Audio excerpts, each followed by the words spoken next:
Ah! Alright, we're on to 8 now, I guess. Understood. I will bear the Tsaritsa's decree in mind. I don't see what's so awesome about it, though. Does he really think everyone else is as immature as him? I'm not But stooping yeah, to we're try moving on that to Act man's 8 level. now, with 6 I hours to thought you might spare. say that. How's your progress? Quite promising, actually. That alchemist Albedo gave me a few ideas. Remember how I asked you to look up some files for me? That stuff on the Nazi-Kreuz Institute. Rene de Petrichor and Jakob Ingold. Alain Guillotin despised Rene's theories and methods, but he never managed to come up with better alternatives either. So I adopted some of Rene's ideas. I thought Alain was like a father to you. He and Rene were mortal enemies, were they not? Hmm. And what would you say if Linny and his friends one day learned something useful from someone you utterly detested? I would applaud them for it. That would mean that they have surpassed me. Mm-hmm. And it is indeed a long quest. For all we know, Alain Guillotin might have thought the same thing. Not that it matters, though. He's dead, and I'm alive.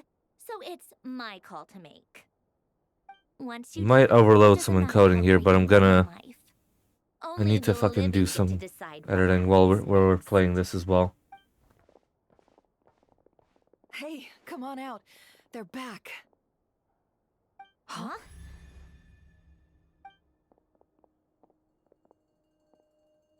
You're back? And your head's still screwed on? And you still have all your limbs? What does it Indeed. look like? Way to keep your composure, madam. Excuse you. I am perfectly composed. Hey everyone, I'm Glad back. you're okay. Yes, it's a huge relief. Sorry for making you all worry. Worry? Oh, yeah, right. You think we, the Fatui, were worried about you? We were worried sick. Hey!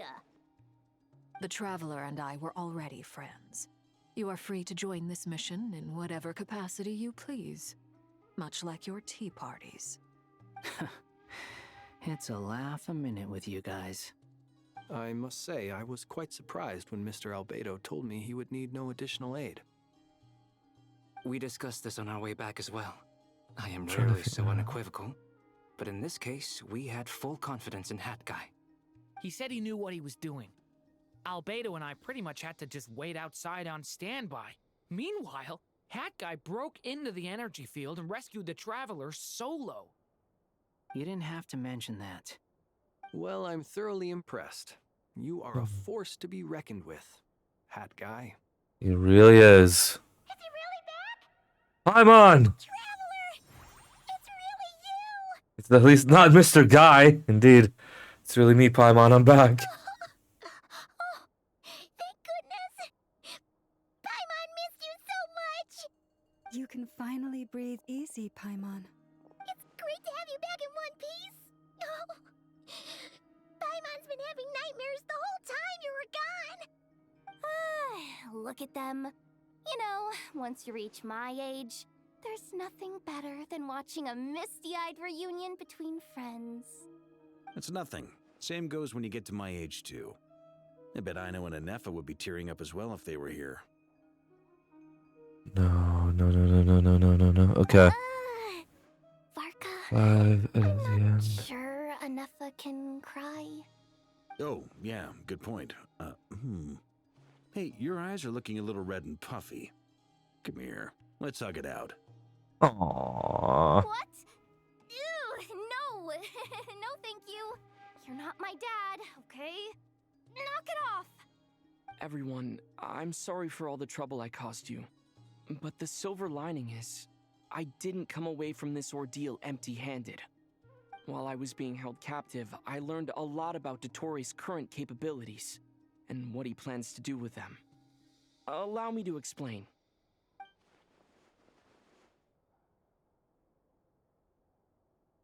The 3 moon goddesses were even more powerful than we imagined. No wonder Dottore believes himself to be equal to the gods. Maybe even superior. Utter blasphemy. Hmm.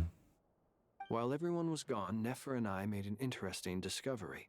And I believe Miss Sandrone has something to share too. Ma'am, perhaps you could do the honors?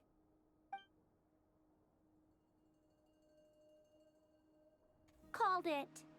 Getting rid of a pesky troublemaker like her is like trying to clean up after a crumbly cake. It always comes back to haunt you. Okay, 1 second. I'm just editing the files here as well.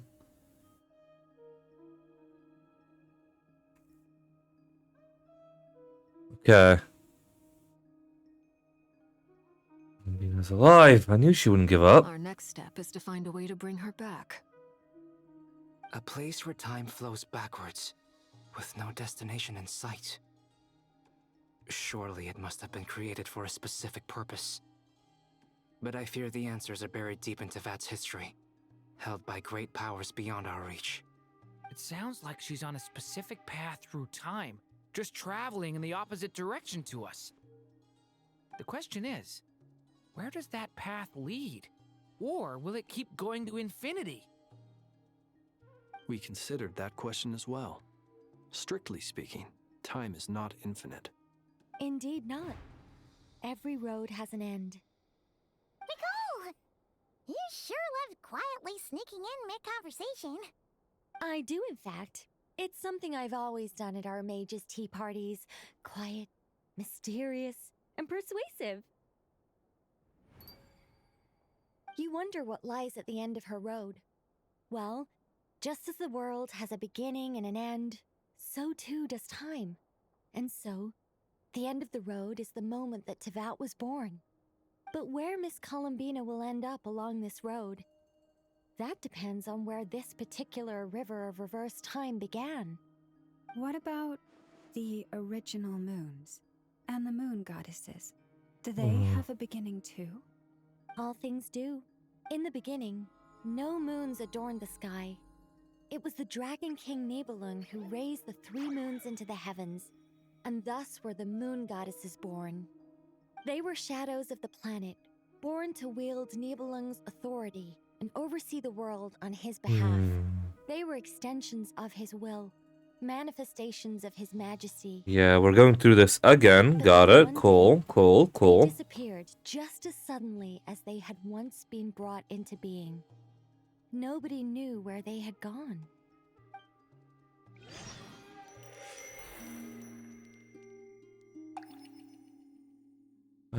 Let's just hope we get some updates from Columbina's end.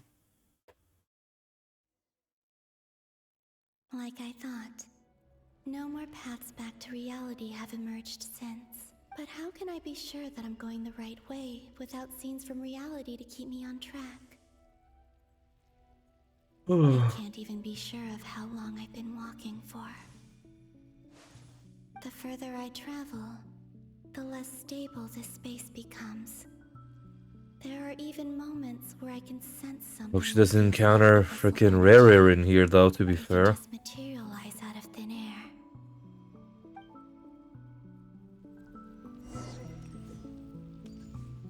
Let's get the anomaly ahead. Will do.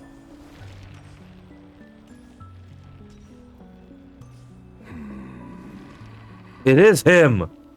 The bastard! Is that the ray here of Solnari?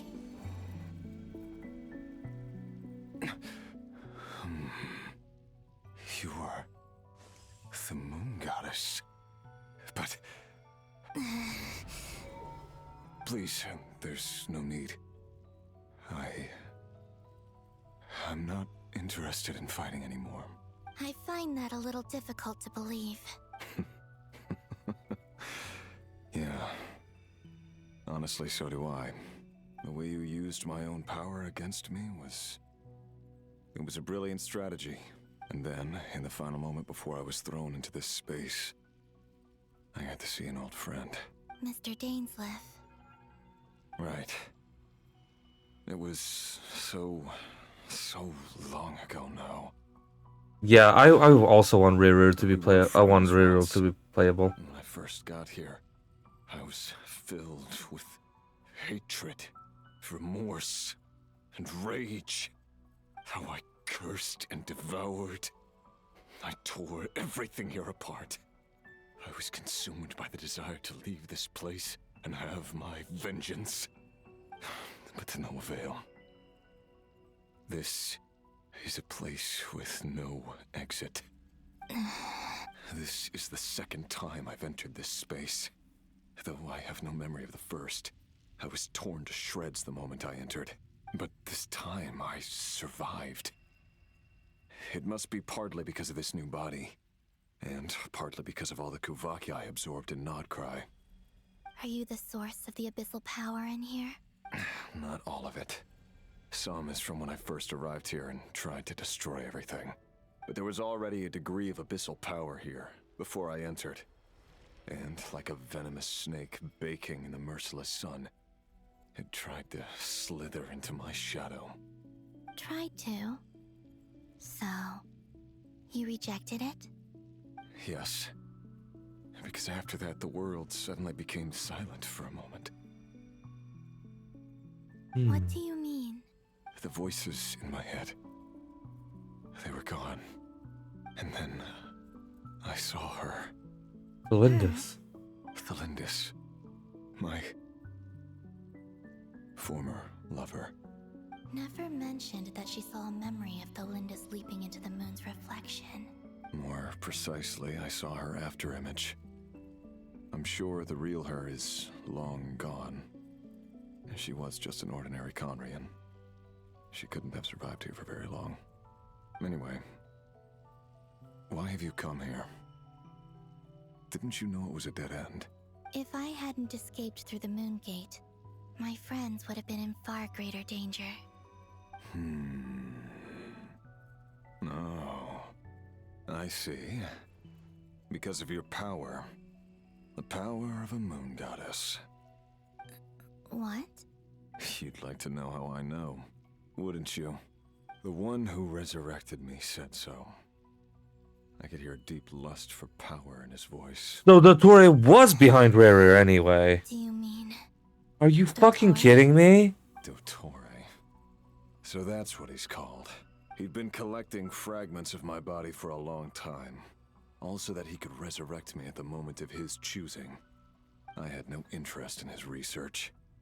But being as corroded by the abyss as I was, we were aligned as far as hunting the moons and recovering my strength were concerned. So that's why the Wild Hunt suddenly became so active in Nodcry. When I left the Fatui in my weakened state, Dottore must have felt that his time had come. Moon Goddess, could I ask a favor of you? What? I know this is a lot to ask, especially from someone who tried to kill you. If you refuse, I won't fight it. But this is the only thing I desire now. Nothing else matters.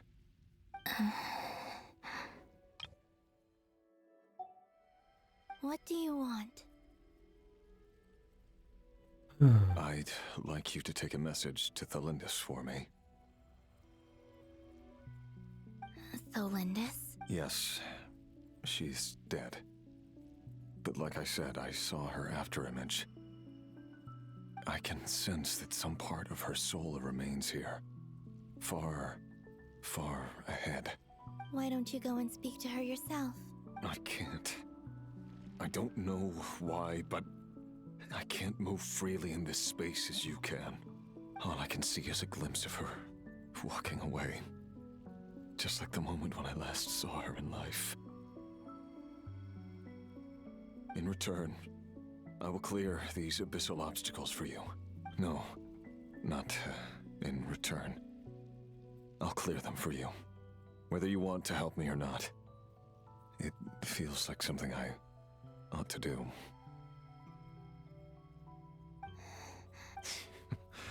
Yeah. Why, indeed. I've been asking myself that question a lot recently. Why did I do the things I did? Hmm. I'm tired of it all. Tired of the person I became. People used me. And then I turned around and started using others. I hurt a lot of people. I think I grew tired of it long ago. But I wouldn't admit it to myself. And ultimately, that's how I ended up here. What do you wish to tell her? All of it. My past. My mistakes. Everything that happened after we were separated. Is it okay if I give her the abridged version? Yeah, I'm sure there's plenty you can skip over. Just tell her the important parts. Whatever you think that means. Like the part where you relentlessly tried to kill us? It's up to you. Love demands honesty. But my relationship with Thelindis was built on lies. We hid too much from each other. But after living my whole life in the shadows, I don't want to hide anything anymore. I will do my best. It's so fucking cool, dude.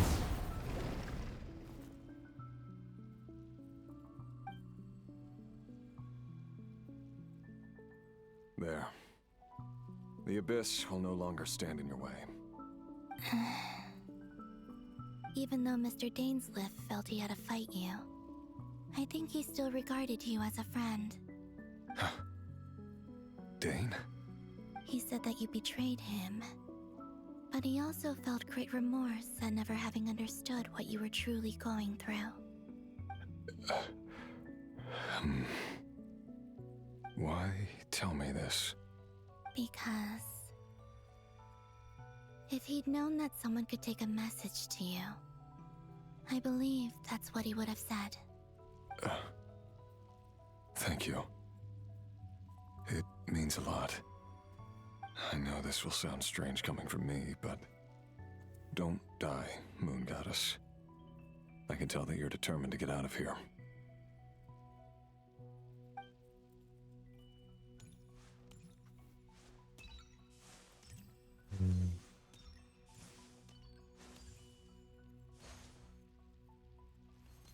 Alright. Let that export.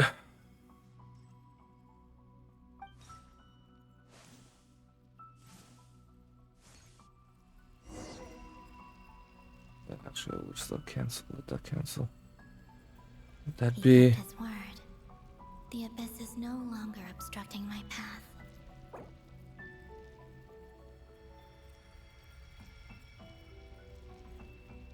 I'll close it since they were just like talking. Figured to like quickly edit that together. Yeah, since the exporting process is gonna take a lot more of my encoding than I want to take. Plus, with the recording, I'd rather not risk the biscuit of just everything fucking up. A fragmented phantom of Thelindis. There you go. Is that the Lindis? She wasn't far off at all. And yet, they can never meet. Hello, Miss Thelindis. Who are you? How do you know my name? I've never seen anyone else here before. You can call me Columbina. I promised Rerir that I'd bring a message to you. Rerir? My Rerir? Is he well? Say that. He's doing better than he was. Better than he was, huh? Sounds like he's had a pretty rough time. Others have had a rough time on his account too. In many cases, their time ran out because of him. And I'm not just talking about the children of the Crimson Moon. So, things got worse before they got better. Could you tell me what happened, Miss Columbina? Are you sure you wish to know? Yes. This is my opportunity to learn the truth. No matter how hard it is to hear, I have to know. I admire your courage. However, time is short. I cannot stay here for long.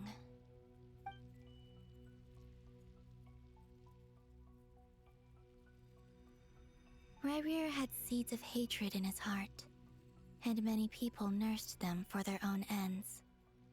On some level, everything he did was to try and find a way to see you again. But in the end, he came to regret his mistakes. He wanted to apologize for hiding his past from you. Beyond that, he did not say specifically what it was he wished to convey to you, but I'm sure that you've always been on his mind. You are what has kept him going over all these years.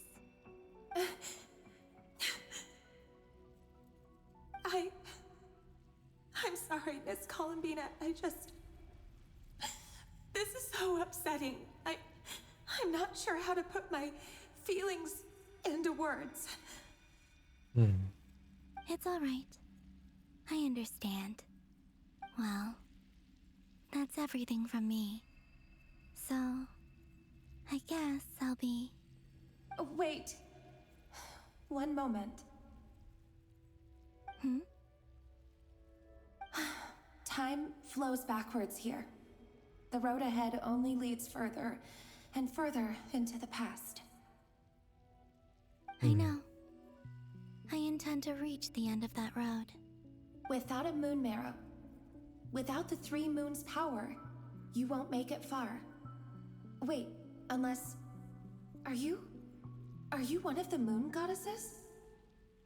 Indeed she is. You could say that. I see.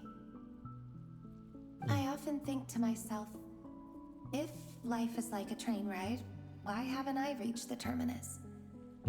Where am I even going? And it's not just me. It's this whole place. Wherever it is, it seems like it's existed forever. It's such a mystery. Where is it going? Reflection of the moon, all of time and space. I can't answer these basic questions, and yet I jumped right in here without hesitating, only to be torn apart the moment I entered by powerful energy currents. Only my soul remains now. Thinking back, I was suddenly overcome with fear and terror in that moment. Perhaps I too became bewitched by the abyss. I may have been the leverage it needed to control Ryrir. I used to be a researcher at the Universitas Magistrorum in Conria, researching the iridescent moon's marrow. Eventually, I came to the conclusion that time in here flows in reverse. Ryrir was one of the Vinster King's retainers. With me, he was in an impossible position. It plagued him constantly. I wanted to help him escape his lot in life. I wanted him to be happy, so I thought I'd use this place to return to the past. At the time, I thought I could just go back to the day that the Vinster King first found the princess. It was only after meeting the princess that the Vinster King started going too far with his research into the abyss.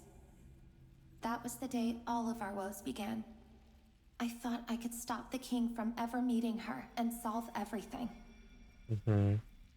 I couldn't kill the Vinster King himself, so I had to find another way to save Ryrir. That's why I wanted to go back, to kill the person who had brought new possibilities to our realm. I'm sure it was a futile endeavor. That sounded weird. Probably enhances the basest human desires. So I naively hoped I could change everything. But That sounded strange. Too weak, like a speck of dust against the whole universe. Look at me. I didn't even survive the journey here. Not physically, at least. I know I'm never getting out of here. But you're different. You can make it, and I want to help you. I owe you that much. How do you plan to help me?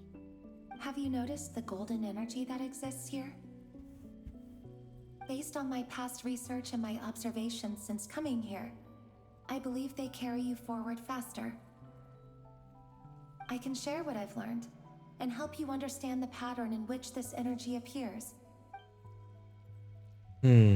Yeah, so the golden line could be the tracks of time. Now, I know you will be able to change the past. Also, I've been speculating about where this phase ends. The documentation was scanned, but from what I know of the legends about the moons, the oldest ones seem to begin with Nibelung, king of dragonkind. I have no way of verifying any of it by this point. But if it's true, you might be able to reach that era if you keep walking. Understood. Thank you, Miss Delindis. I'm the one who should be thanking you. If you hadn't entered this realm of everlasting death, what use would my deductions be? Thanks to you, they have some meaning. About Rayrir, I'm so sorry. For everything. It wasn't your That's not true. Because we both feared bringing trouble upon each other. Neither of us ever. But enough about that. I wish you a safe journey, Miss Columbina. Alright, on to the tracks. And may the outside world never have to experience pain like this again. Rayrir, you're there, aren't you? I cannot see you, because you exist in the future. I expect we'll be trapped in this prison of space-time for all eternity. But please, gaze upon the past, and then sit for a while. Let's find a place to sit down together, just like we did when we first met. Oh, God, my heart. The story of Rayrir and Delindis is just a fucking tragic love story, dude. Ugh. God. How long have I been walking? How much further till I reach the end? Is there even an end to be found? Everything's getting blurry. Columbina. What? Are you alright, little sister? Huh? Have you come from the distant future? I'm sorry, what now?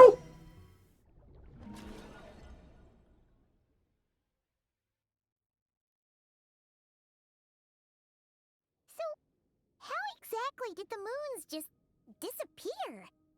Shouldn't it be a little harder to get rid of major creations like moons? The world is a vast and ancient place. Wait. On a certain scale, all life lasts for but a fleeting moment. Wait a minute. Previous records stated that the moons were shattered.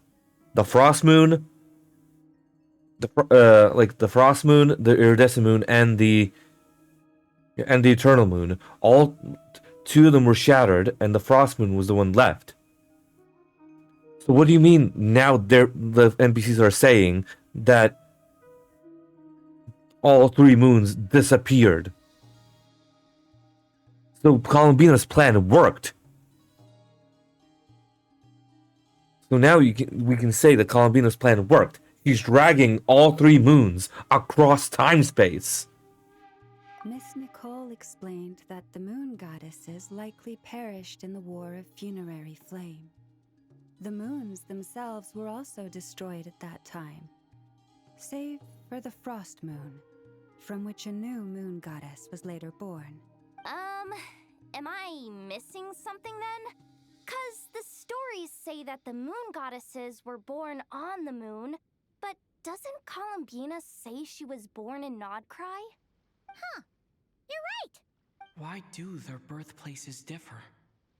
What's the difference between the two generations of moon goddesses?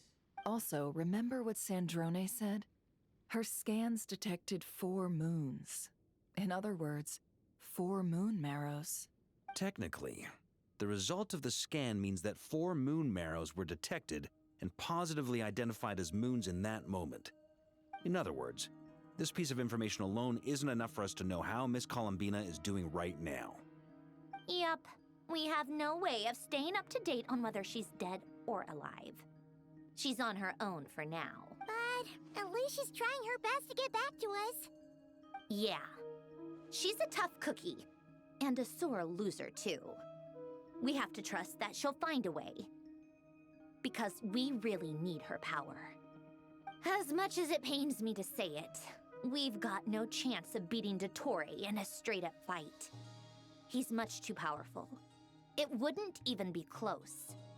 That maniac is going to devour everything in his path until he reaches us. We need to find someone or something that can stop him before he does anything worse. I'll be frank. Our only hope of defeating this false god is with a real moon goddess on our side. I'm not just saying this, and I know that even she was no match for him when he attacked, but I don't have a better solution. We're not giving up on saving her, whether she can defeat Dottore or not. Right. Don't worry, Miss Sandrone. We're all aligned on saving Columbina. No one's trying to argue that we can only justify saving our friend because it will help save the world. This is about multitasking. We want to save both. So, she's more than just a moon goddess to you guys? Yes, she's a friend. Duh! She's part of the gang! And you are too, you know. Yes, I know. You don't need to labor the point.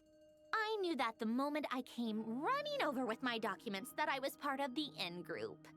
I mean, if Arlecchino can fit in, I certainly can. Gods. Anyway, as for how we get Columbina back, I've been working on it constantly. But I think I'm still lacking certain information about the moon. I'd probably get there if I could continue my calculations, but the problem is, I've run out of computing power. Computing power? You mean, you need more energy? No, the issue isn't energy, it's processing power. There's so much data to get through that the whole process has just ground to a halt. That's a tricky problem. René de Petrichor of the Nazissenkreuz Ordo once foretold the fate of the world. But I don't know how he did it. My guess is that he used the primordial sea's power. However, that won't work for me. His methodology was vastly different from my own. What's worse, they're incompatible. Well, okay. And to top it all off, we can't even leave Nodcry. Ugh, this is so annoying. If I'd known we'd run into a bottleneck like this... Well, no, the design bureau's a bust as well. Curse that Dottore! Couldn't have made this harder for me if he tried. Oh, what do we do then? How about we grab a bite to eat and take a break? Maybe something will come to mind after you've cleared your head. You don't get it, do you? I'm trying to calculate the fate of an entire world here. And I need accurate results, not big prophecies. Where the heck am I gonna find the computing power for that? Ahem. Anyway, time to shelve the discussion on technical difficulties. Indeed. Being a killjoy isn't very ladylike, after all. Either way, we've done what we can. Rest well, everyone. Remember to let us know if anything new comes up. Okay. Hat guy? Is he hinting that we should talk outside? Let's go somewhere a little more private. Indeed. Ugh. Damn. You know that Dory went back to Sumeru, right? Yeah, she mentioned she was planning to head back. Things aren't looking good for Nodcry. She's gone to spread the word so that Sumeru has a chance to prepare for the worst. From what I know of Dottore, there are 2 possible reasons why he hasn't made a move yet. One is that he's still working through some kinks in his new powers. The other is, he wants to see how we're going to react. He'll easily devour everything eventually, so I guess he's in no rush to make it happen. The first false god he made was me. Now it's his turn. Even though my records were erased from Irminsul, Dottore ideas haven't changed one bit. He once told me that becoming a god was like turning yourself into a hungry wolf or giant serpent to devour the moon. Clearly, he began studying the moon goddess's powers long before he even tried making a god. He's always wanted to get his greedy hands on divine authority one way or another. And in the end, he devoured the moon where I failed, in the desert of Sumeru. There is a chessboard built by King Deshret, also known as Al-Ahmar. I don't know if it was a real game, or if he was just trying to challenge his servants and citizens in some way. But creating games and setting rules, gods do that as a matter of course. That's the kind of power Dottore craves. Now he has the Trilunar Authority. His power is leagues beyond the common people. I don't think there's any point in other nations rushing to the front line. They're better off focusing on defense and hoping they can fend off any threats that spill out from Nordcry. Which makes Either way, sense. Dory will inform Les the Seven will have some recourse available. If nothing else, their protection should keep the rest of the world from descending into chaos as quickly as Nordcry has. So on the bright side, even if Nordcry is doomed, your friends in other nations won't be in any immediate peril. At least that's a That's relief. good to know. But I'm not ready to give up on Nordcry yet. There's a word for people who refuse to let anything go. It's called being greedy. Maybe it sounds greedy to you, and probably naive too. But whatever you call it, that's what gives me the determination to keep fighting. Battles are fleeting, but the will to fight is a long-term commitment. Give up for even a moment, and your resolve will shatter. Why do you always feel the need to do the right thing? No one is born to be a savior. I mean, who's gonna criticize you if you fail or give up? Don't take this the wrong way, but Dottore said something similar to me. I guess the VIII attracts people who don't believe in saviors. Not necessarily. It's less about belief for me. I just want to know how determined you really are. After all, I don't owe anything to anyone else here. Only you. You look kinda worried. If your arch-nemesis was about to achieve their ultimate goal, I think you might feel a little worried too. That's true. Dottore is about to become an omniscient, omnipotent deity. That's gotta be a bitter pill to swallow. Still, you're calmer than I expected. Obviously. I have to admit that my past self was a reckless fool who misunderstood not only the point of revenge, but how to achieve it. And as much as I want my vengeance, I know I'm not gonna get it by acting alone. If the world's taught me anything, it's to think before I act. Too bad it never taught me any other virtues, though. So, I am going to destroy Dottore, no matter what it takes. Hell yeah. So, what's your plan? I'll get to that. First, tell me, what do you think of Sandrone? Just like Paimon said, she's a friend, part of the gang. How much do you trust her? This is a serious question. Think carefully before you answer. Although she's with the VIII, she has her own values, and she's helped us a lot. If nothing else, she's clearly going the extra mile for Columbina.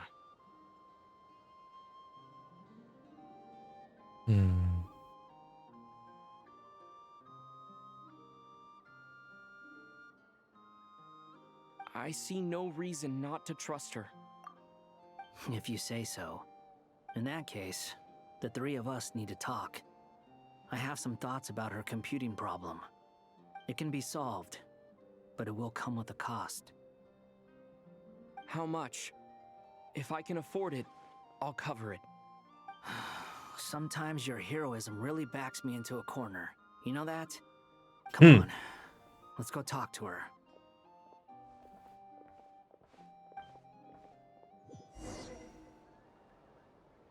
Right, to talk to Marionette.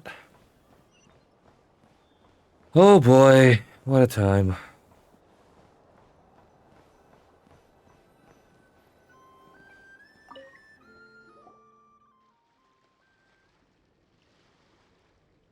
Miss Androne, Traveler. Yes? Hey there. Paimon's here too! She was just helping them sort through their things. How did your chat go? That was fast.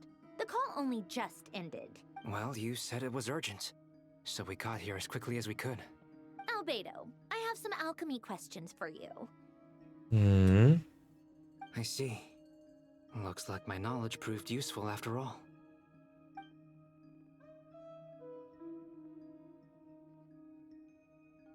If I might ask, what is the end goal for the modified formula you'll be using? I needed to predict the future of the entire world. But I've run into some teething issues since trying to implement Renee's theory of the 4 Orthants. I see. I'll have a look at it. Still, computing power is the real issue here. How do you plan to solve it? About that, it's been sorted. Oh, with the Traveler's help? You overestimate me, Albedo. Actually, you're not wrong. He found the person with the solution. Was it Hat Guy? Yeah, it was him. Wow! Go Hat Guy! Seems like all that time studying at the academia is paying off. That's our goat right there. But where is he? Wasn't he the one who asked Albedo? Come with me. That's our goat hat guy right there. Hell yeah. He's meditating? What's happened to him? Hat Guy! Can you hear us? No response. I guess he's in hibernation. Hat Guy mentioned that he was a puppet. It seems that his functions are currently shut down. I presume this has something to do with the solution to your computing problem. That's right. He and the Traveler came to see me. Uh-huh. Wait, what? You have a solution? Would you calm down? Why do you always react so hysterically to everything? Excuse me? How would you know? You shouldn't be so quick to judge complete strangers. It's very bad manners. Oh, please. It doesn't take that long to figure out that you have a temper. The sass masters here. Like, goddamn. Where does a mere student get that kind of confidence? I've actually published more papers than you. Not that status counts for much. Even Paimon's applied for academia admission. Eh! Huh? Are you serious? See? This is why I can't be bothered to explain myself. She recognizes no one's skills but her own. Okay, fine. I'll hear you out. So, tell me, how do you propose to solve my computing power problem? This world itself is constantly processing all kinds of information. If it's the world's future you're trying to calculate, you need a processing device that's designed to cope with that volume. Easier said than done. Only Irminsul can handle that kind of... Wait, is that what you're suggesting? But surely we can't just... plug my formula directly into the ley lines. You should be able to tell that I'm not human, right? Yeah, I noticed. The technology, though, seems pretty ancient. Very different from Fontaine's. It's a completely different system. Conrian, to be precise. I'm what they would have called a puppet. Puppets need an energy source and processing power. The artisans who built them sought out the materials most suited for that purpose. You? Do you mean... The Traveler and I have talked it over. He's willing to vouch for you. So, I'll allow you to borrow my core for your calculations. It was built using wood from a silver white tree, which makes it a small part of Irminsul. Conrian technology and Irminsul wood. Who in the world could have built you? Are you sure about this? A puppet without its core will cease functioning completely. And And if it's left in that state for too long, it might not recover. You could die if you do this. You do realize that, don't you? I can put 2 and 2 together. Yes. No need to rub it in. I Yeah. won't lie to you. This has never been done before. I cannot guarantee your safety. Doesn't makes sense. matter. I'm prepared for the worst. Did you two actually talk this through? Is he... Are we really considering this? Yes, we are.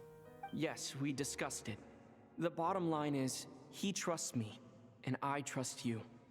Let's give it a shot, shall we? Honestly, I have no clue where this kid even came from. But for whatever reason, he lent me his core to use in my formula. I'm very close to finishing my calculations now, and the core is currently in use. So I'm sorry, but I can only show you a sketch right now. This is what the core looks like. A silver white branch. It Huh. certainly matches the legends told about Ermin's. Is Hat Guy gonna be okay? He's not gonna die, right? No way in hell. In theory, he should be fine. As long as we put his core back in time. Beyond that, all I can say is that I'll try my best to avoid risk and make sure the core doesn't sustain any damage. I think I know why you called us here now. Someone needs to watch over his body and make sure it's protected until the process completes. Correct. He said that the only ones he trusts here are you two, and the Traveler. And the Traveler will have other work to do. Please look after Hat Guy for me. He will have our undivided attention. Aw, Hat Guy. On a more positive note, things are progressing steadily on my end. I'll call everyone in for a meeting once the results are out. Zandrone returns to her initial question. She and Albedo enter an in-depth discussion. You, Paimon, and Duran stand next to Hat Guy, keeping watch over his silent body. We've never seen him in this state before. The worst case scenario with the core removal is either a system reset or a total loss of function. But I'm not afraid. A quiet death should have been my fate long ago. A core is completely different from a heart. It's like another vital organ entirely. I never believed it could be a true replacement for what I sought. But in the end, it turns out the core was more useful to me. Pretty funny when you think about it. It's like the punchline of my entire life. Do you think there's any difference between a puppet and a human? If not, then this would just be another samsara. I have already experienced both a past life and a next life. Part of me wonders whether I'm only capable of making this decision because I've become a real human. What's with that expression? Isn't this a good thing? Zandrone will succeed, won't she? She has to. She will. We all have to persevere until this is over. That's right. And I'll protect you all until the moment of victory arrives. You suddenly feel like the concept of time has become blurry. It rushes forward for you, yet marches backward with every step that Columbina takes. Silent, yet turbulent. Through words echo in your ears.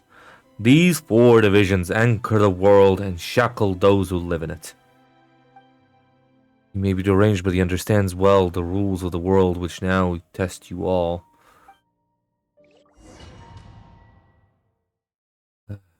Speaking of Columbina.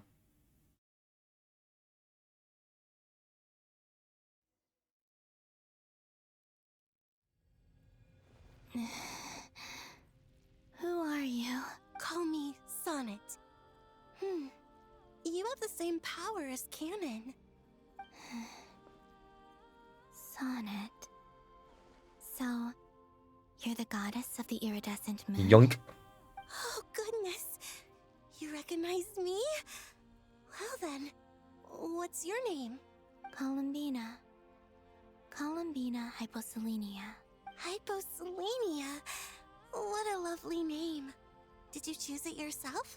It was a joint effort between me and my friends. Friends? You mean your friends in the heavens? Huh? Oh, sorry. You must be exhausted. I apologize. Hang in there. Let me introduce you to my older sisters. Do you mean the other two moon goddesses? Arya and Canon? Wow, you sure know a lot. Hey, does that mean that our story goes on into the future? Oh, I guess that wasn't the best question to ask. It's alright. We were prepared for that possibility. You could say we were too prepared. I can't even remember how long my sisters and I have been here by this point. When did you get here? How long has it been? I can't say for sure, but it feels like it's been forever. I see. Are you feeling alright? You look a little unwell. I can hold out a while longer. Nice. Alright. We don't have far to go. The place where my sisters and I are based is just up ahead. Don't worry, they're both really nice. I'll introduce you. Huh. Weirdly enough, Columbina seems more mature than this moon goddess right now.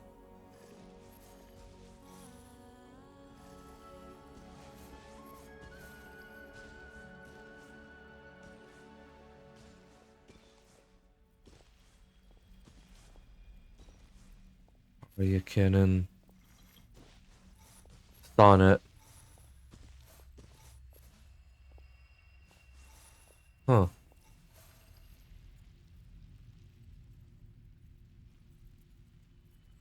Sisters, I'm back. And look who I've brought with me. Very interesting.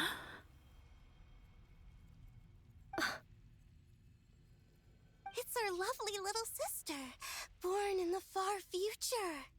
The pleasure is all mine. Allow me to introduce you to Columbina Hyposelenia. This is Arya, the goddess of the eternal moon. Textures are This beautiful. is Canon, goddess of the frost moon.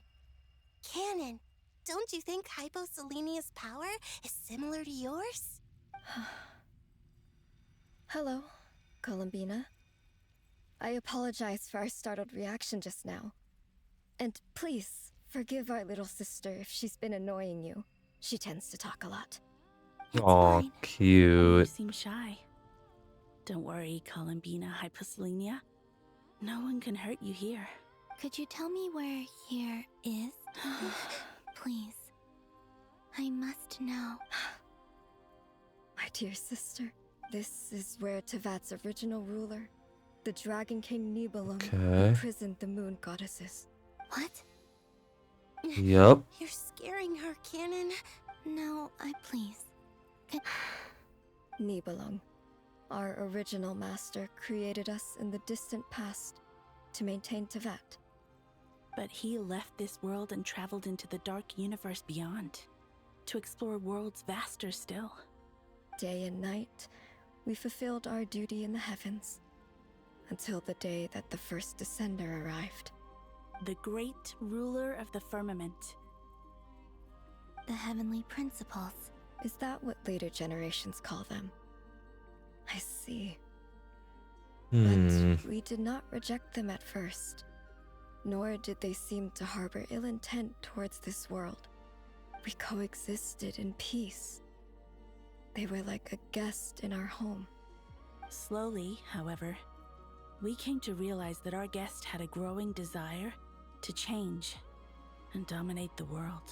And you didn't stop it? No. There was an order to the rules they set up that Nibelung never taught us. We wanted to know if this order would bode good or ill for Tevat.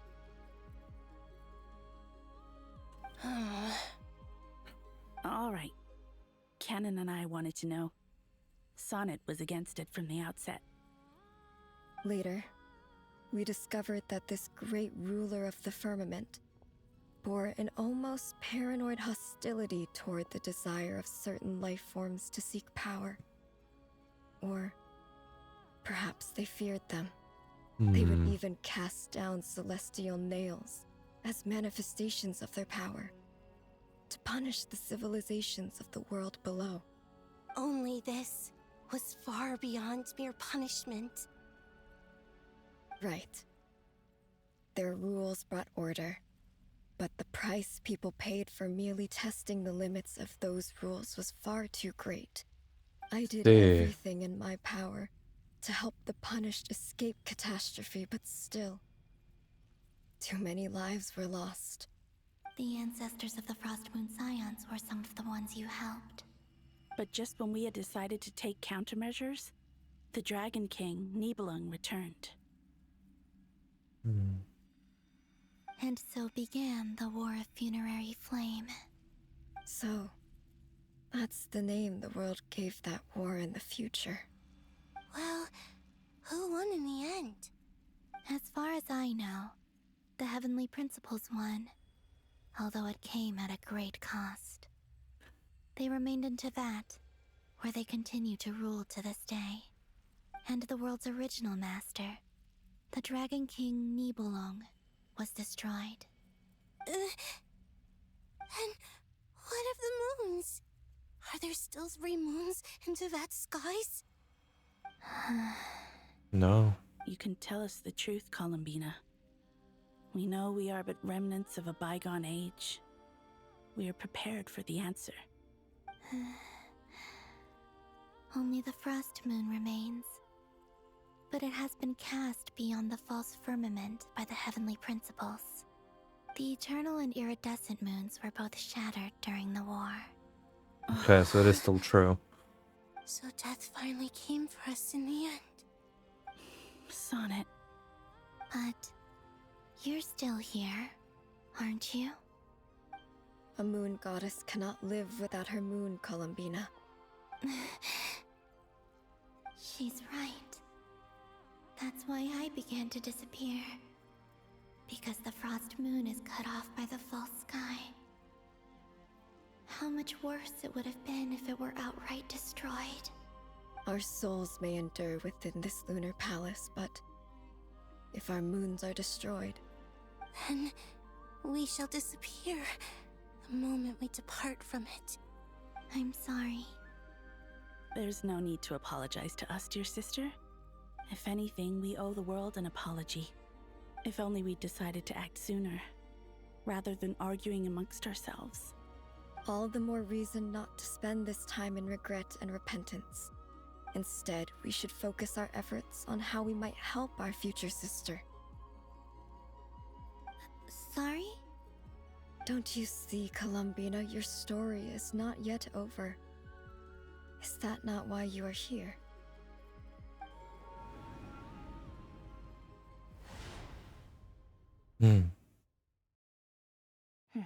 It's done. Initiate numerological array. Continue running primary process.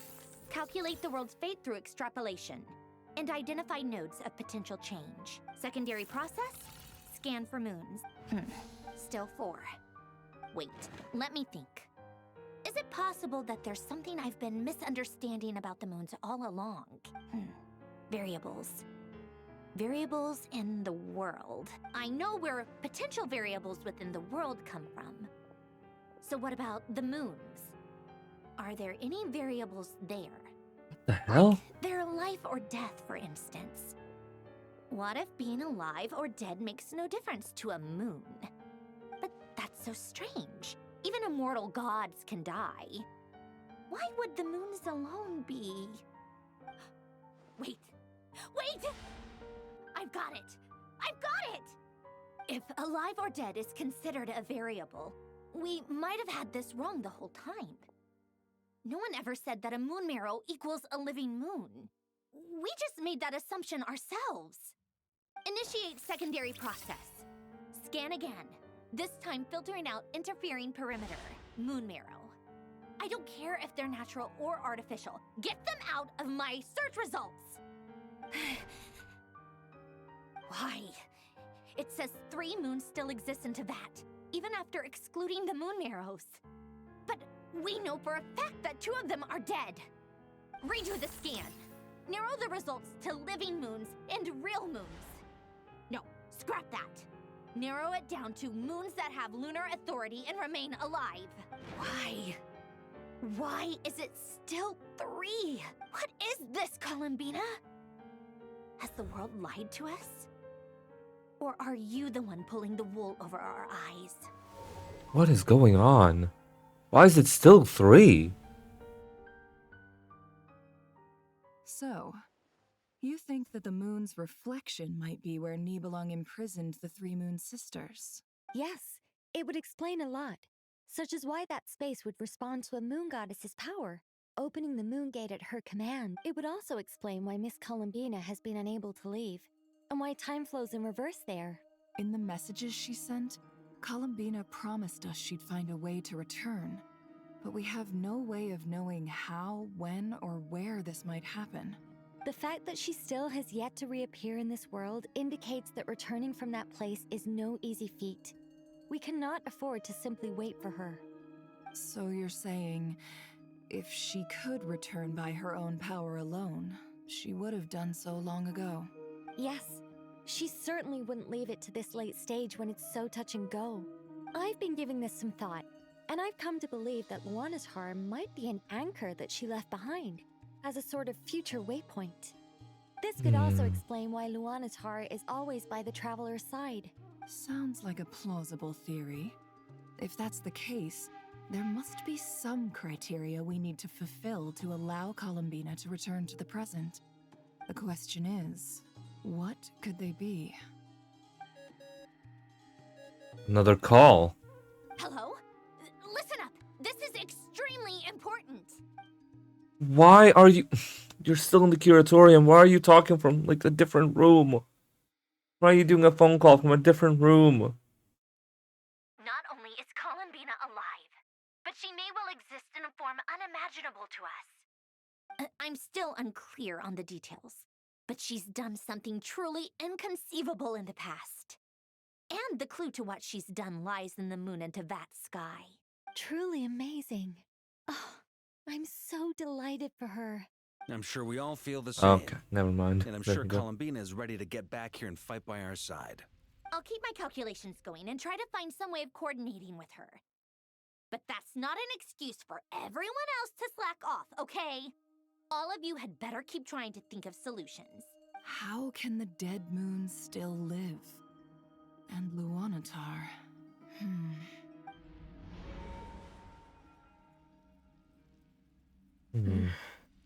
It's hard to believe that's what will happen in the distant future. Our authority is linked to the most fundamental rules of Teyvat. I suppose it's no wonder that many would covet that power. Right. I didn't realize that when you said friends, you meant people who live down in Teyvat. That's so lovely. I always wanted to go down there and have some fun. Have you ever tried leaving this prison? Of course. Between us, we've tried everything. But no matter where we go, this space will eventually bring us back here. It's like the center of a whirlpool. Everything ultimately converges here, at the moment when Nibelung imprisoned us. In that case, have you tried using any of those pathways that connect this space to the real world? Sorry? What are those? Oh. They're passages through which you can make small-scale changes to reality by using Kuvaki. Or am I the only one who can use those passages? Because part of my soul remains in reality. Kuvaki. What is that? Huh. You don't know? It's a unique kind of elemental energy found only in Nodcry, the land from which the moons arose. Oh. Well, it's true that the moons first rose up from the part of Teyvat you say is called Nodcry. But there is no difference in the elemental energy between there and anywhere else. What? Could you show us some of this Kuvaki hyposelenia? Maybe if we see it, it'll make more sense. Okay.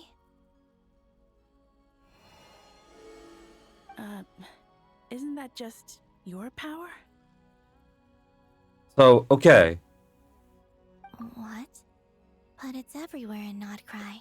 Oh, I realized what happened. Land.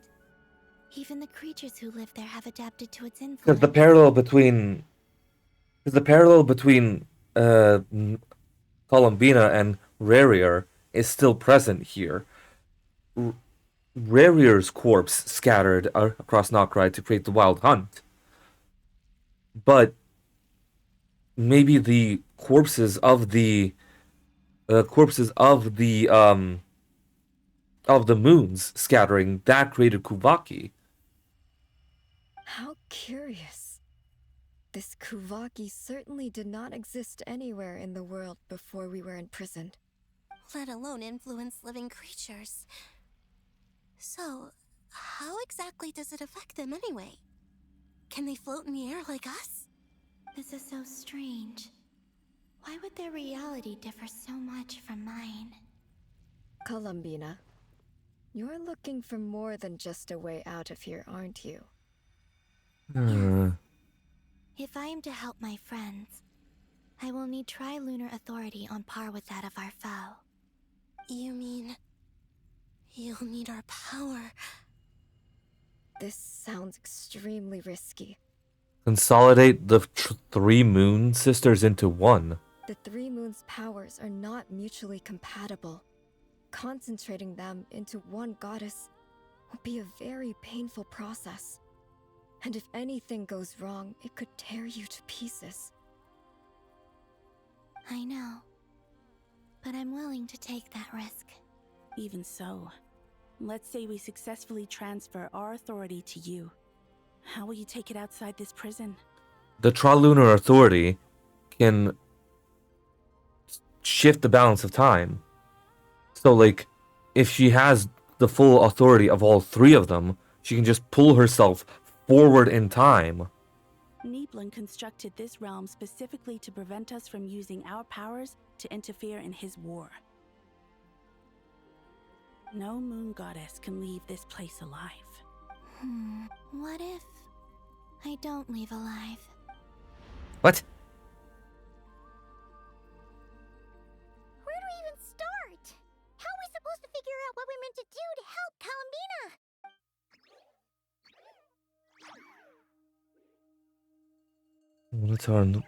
Columbina? What do you need from us? Wonatar. She really got to the beginning of time in there. How do you think she'd leave us a message? You don't think she'd write it down on a stone tablet somewhere in the hopes that we'd find it, do you? Seems unlikely. Columbina may not talk a lot, but she thinks deeply about issues like this. Let's review. This is the Columbina who fought alongside us against the Reikir of Solnari. And she knows our personalities, our ways. So, if she wanted to tell us... Oh.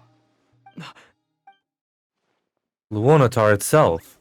Traveler, you once said that those golden ripples also appeared when Luonatar was born. What if Columbina left Luonatar here, not just as an anchor to the real world, but for some other purpose? If she is part of Columbina, and Columbina knows that I can see past events through her.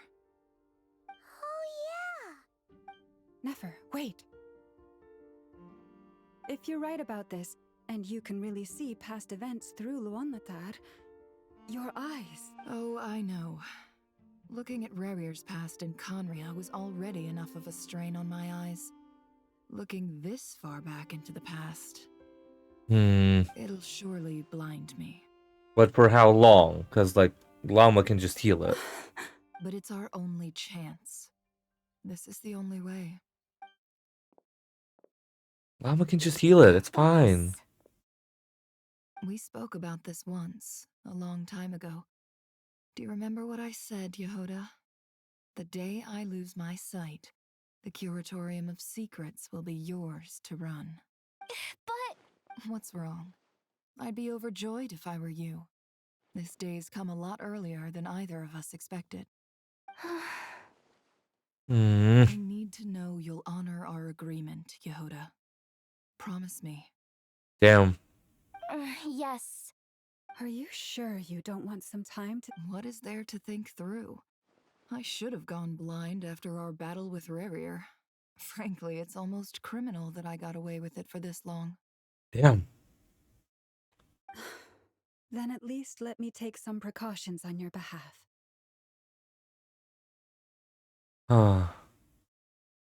And if you really do lose your sight, I'll visit your office every day and make sure you're well looked after. Oh, please, anything but that. I was actually ready to go through with this. Are you trying to scare me into backing out? Come on, dude. All right, enough chit-chat. Let's do it. Again, the chess piece being a fucking linchpin in this is so cool. The chess set being a linchpin in this is so fucking cool. Because, like, it really goes back to the Gnosis in a way. Like, them looking like chess pieces as well. All done. Good. Now give me some space. Come on then, little one. Show me what happened in the past.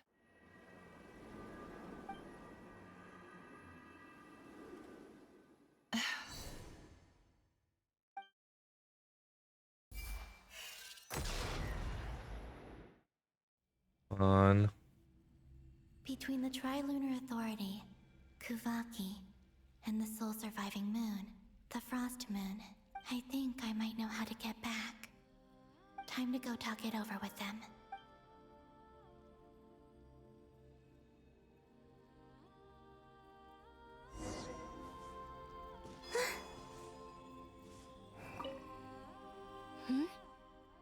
I hope it's not too dangerous.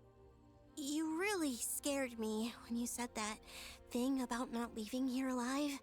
Come on, let's go find the other two.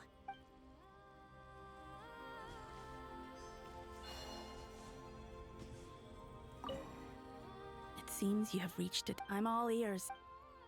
Do you propose? No, canon. This is so cool, dude. The fact that we've like kind of clipped through and been here too. Tell us, how do you plan to leave this place? I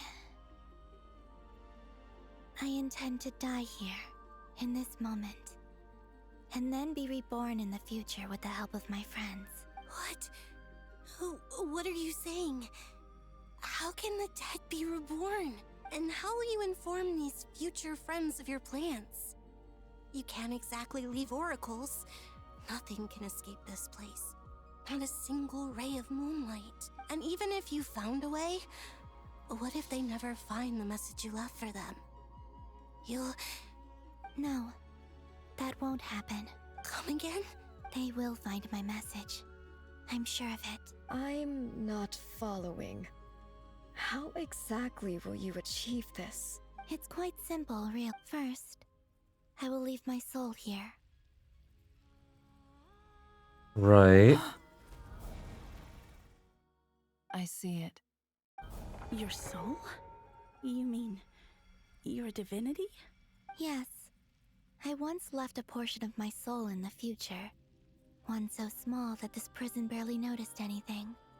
In this very moment, she can resonate with my soul across time. When the time comes, I believe that she can serve as an anchor to pull my soul from here back to the future reality. Just as gravity connects the world to the moon. Exactly. In the future, where I came from, the moon has been cast beyond the false sky, but I can still feel that it is there.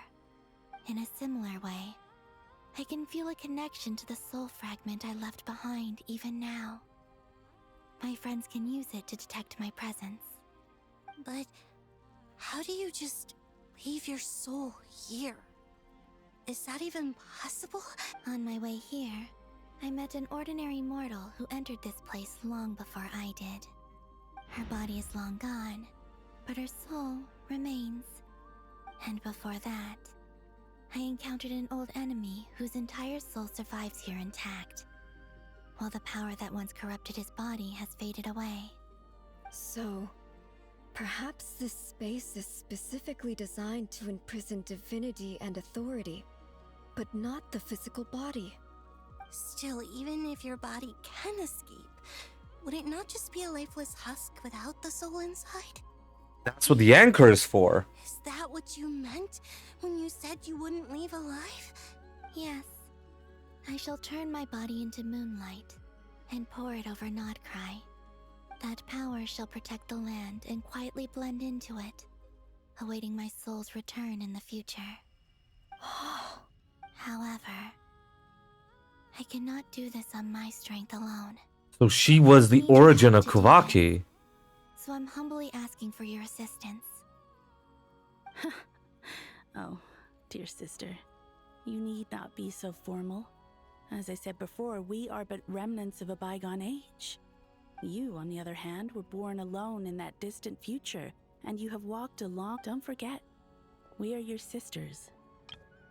You, on the other hand, were born alone in... Arya's right. Actually, I've always wanted a little sister. Can you imagine how it's been for me? Getting nagged by two older sisters all the time? Now, I finally get to be the big sis. And not just that, but I get to help you return to your world, too. How could I say no to that? Sonnet. Kennen? I'm sorry. I know this is a bold request. The Frost Moon is rightfully yours, and it remains intact. Oh, no, please, don't misunderstand me, Columbina. I was just thinking back on the years that the three of us once spent together. You cannot imagine how happy I am to hear of the future world you describe. The Frost Moon Scions, your lovely, kindly friends. For the three of us, whose purpose in life was to maintain the peace in Teyvat, it is a great relief to know that the people of this world live in such an abundant future. If your plan can save them and save Nodcry, I will gladly give you all that I can. Besides, the three of us have been together since the day we were born. I could never abandon them to live on alone without them. Kennen. Still, I do have one question I would like to ask you before we proceed. Certainly. What is it? Why do you cover your eyes?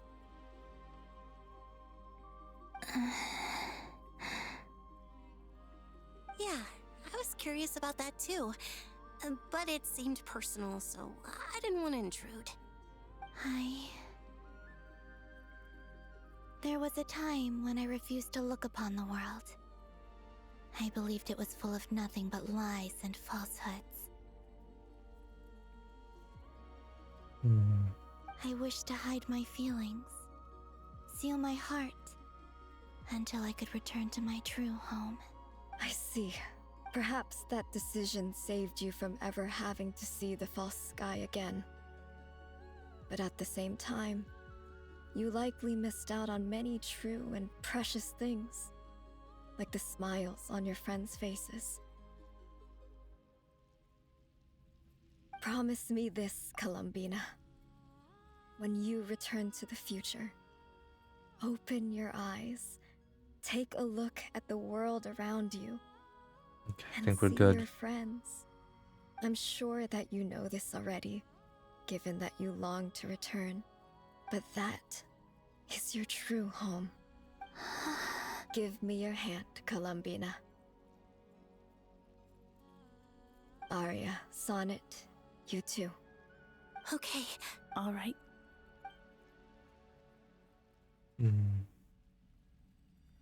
Trilunar Authority.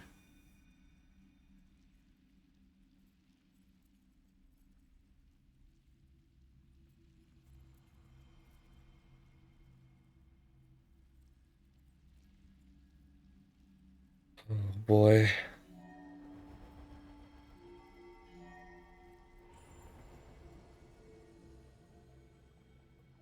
We once were the songs sung for eternity, but now it is you who must continue to sing. We once were the tides in the great river of time, but now we subside, and you arise. We were the messengers of madness and inspiration. But now, the lies have faded, and your truth must endure. We are souls awaiting the sun. You must return to be with those who smile when they see your face.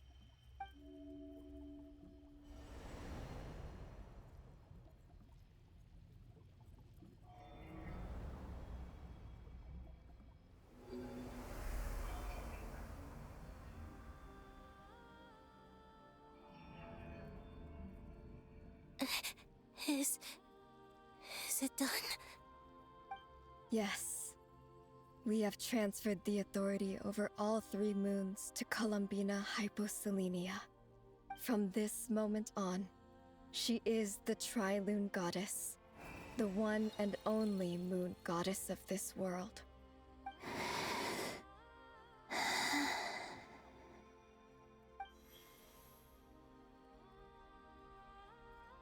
Thank you.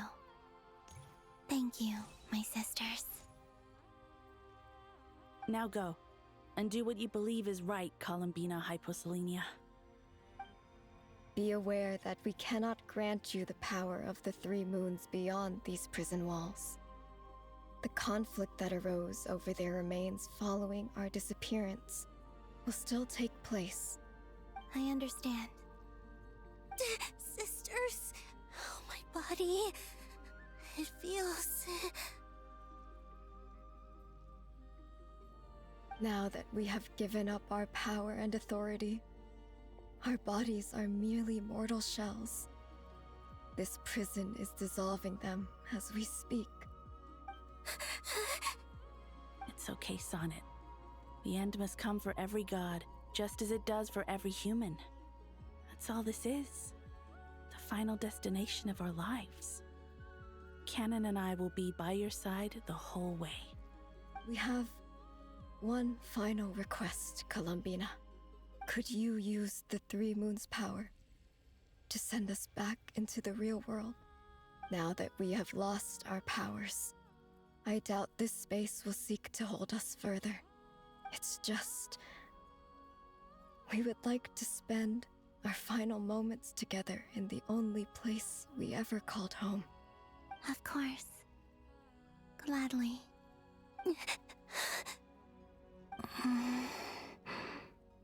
Sonnet. Don't... I wish I could tell her not to give in to the abyss. Not to be afraid. But is this really what I should say at this moment? Don't forget. I'm so glad to have a big sister like you. No, Hypo... Thank you. I'm okay. I'm not afraid. As long as my sisters are with me. It looks like this is goodbye, sisters. Goodbye, Columbina. Take care of this world in our stead. I will. And now, it's time for me to bid farewell to my body, too. May it become the moonlight that keeps Nodcry company through the long years ahead. So this is why Nodcry was not always home to Kuvaki. It only appeared after I poured my body out upon this land, and only this land. Kuvaki responds to me because it is me, my body, answering the call of my soul. And the golden energy I've encountered on my way here was, in fact, that very soul, which I am about to leave here to guide me. O power Trilune, eternal moonlight. I, Columbina Hyposelenia, lay aside my body. Let it be cast into the dark night to illuminate the future. May it be a companion to all who dwell beneath the moon.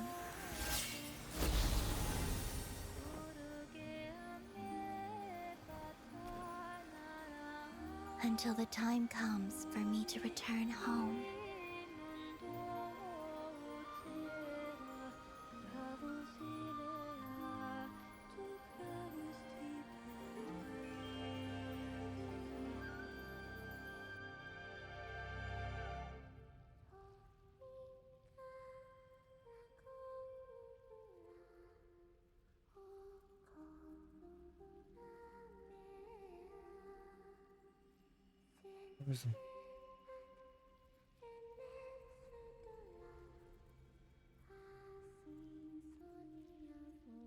The moon.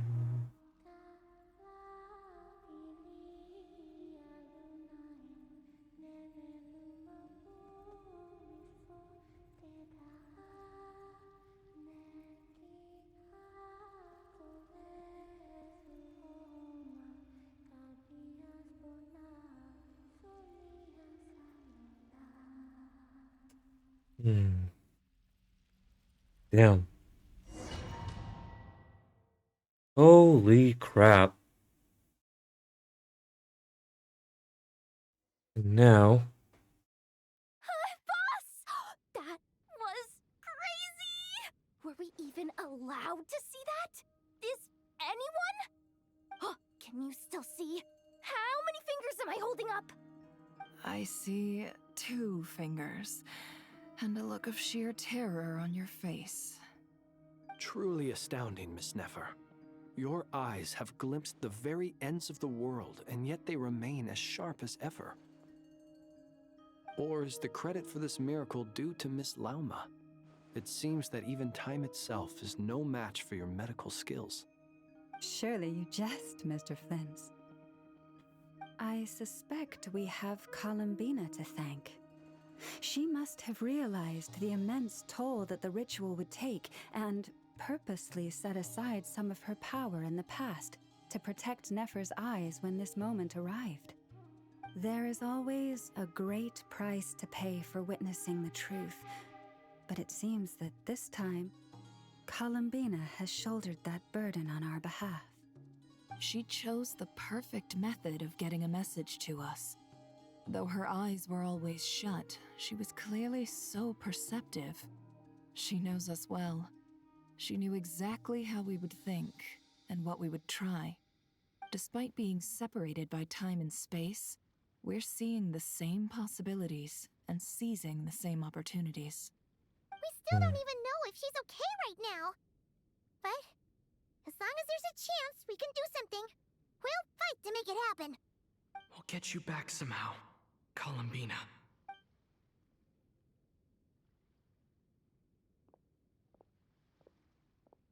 Now, how the fuck do we do that? Well, based on the information we now have, let's figure out our next moves. Thanks to these gentlemen, we have a much clearer picture of the situation with Dottore. The civilian population has been moved to safety, so we no longer need to hold back. Miss Androne, how are the calculations going? So far, so good. I'll keep seeing how far I can push the system, though. Can't have Hatman being powered down for nothing. There's still a long road ahead. Where should we begin? Everyone exchanges looks, then starts discussing a plan of attack. The battle ahead is filled with unknowns. No one can say how strong Dotoria's grasp of the Three Moons' power is. You are not about to admit defeat. Everyone is united and knows that no single person can accomplish the task ahead alone. The only chance of victory relies on everyone working together. Just maybe as a team, you can reach the moon and bring your long-lost friends safely back home. Our plan is clear. Time is short, so let's get moving.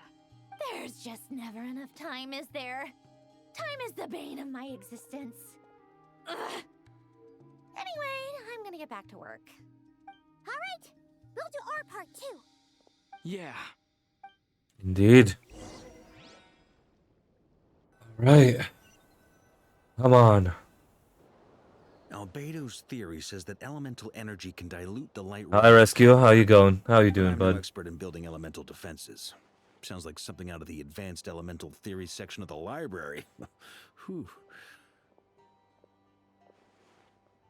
You seem quite troubled. Well, yeah. I mean, who doesn't get a little flustered when they're completely out of their depth? You were the very picture of confidence back when you approached the Hexen Circle. Yeah, I could have been faking it through that whole meeting for all you know. Who's to say I'm not just a ball of nerves and a charming and great Yeah, I've seen that Lumentail's been making its way. I had no idea. Well, you're all the braver for it. Not Still, sure if I'll I was play much it, to more be in my fair. comfort zone than I am here. At least in Mondstadt, you can cry for help from a cliff top and actually stand a chance of summoning Barbados himself. Things have never looked bleaker than they do now. If we don't pull this off, Tevat's doomed, isn't it? Oh, you think so? Actually, yes. Yes, it probably is. It's a shame. Don't put too much pressure on yourself. What? Tevat has faced annihilation many times in the past, but it also gave us you. Okay, that's so cute. Hey, don't give me that. It's not like I'm anyone special. I disagree. Every human born in this world is special. We angels have always believed that. In that case, this humble human being has a big favor to ask of you. I thought you might say that. I'm sure Alice, in her great wisdom, sent you here precisely to help us in this difficult time, yes? Well, that has less to do with her wisdom and more to do with my power. Of course, of course. Well, the thing is, these elemental defenses we're about to build, I don't think it's a question of if they'll fail, but when. Durin's findings from his patrols make it clear that Dotori is constantly expanding his territory. First it was his lab, then the design bureau, and now this. It's not realistic to completely stop him encroaching on the rest of Nagrai. Rather, our goal should be to stall him for as long as possible. If Miss Sandroni's calculations are correct, well, they're the closest thing to certainty we have in this situation, so let's assume they are. Anyway, her calculations suggest that our best hope for victory lies in Miss Columbina's return. It's up to us to slow Dotori's advance and buy time for her to make a return. Are you asking me to help you with building the defenses? No. I'd like you to prepare for what comes next. When he eventually reaches us, we will have to fight him. You were an angel once and a mage now. I'm asking you to lend us your protection. Oh.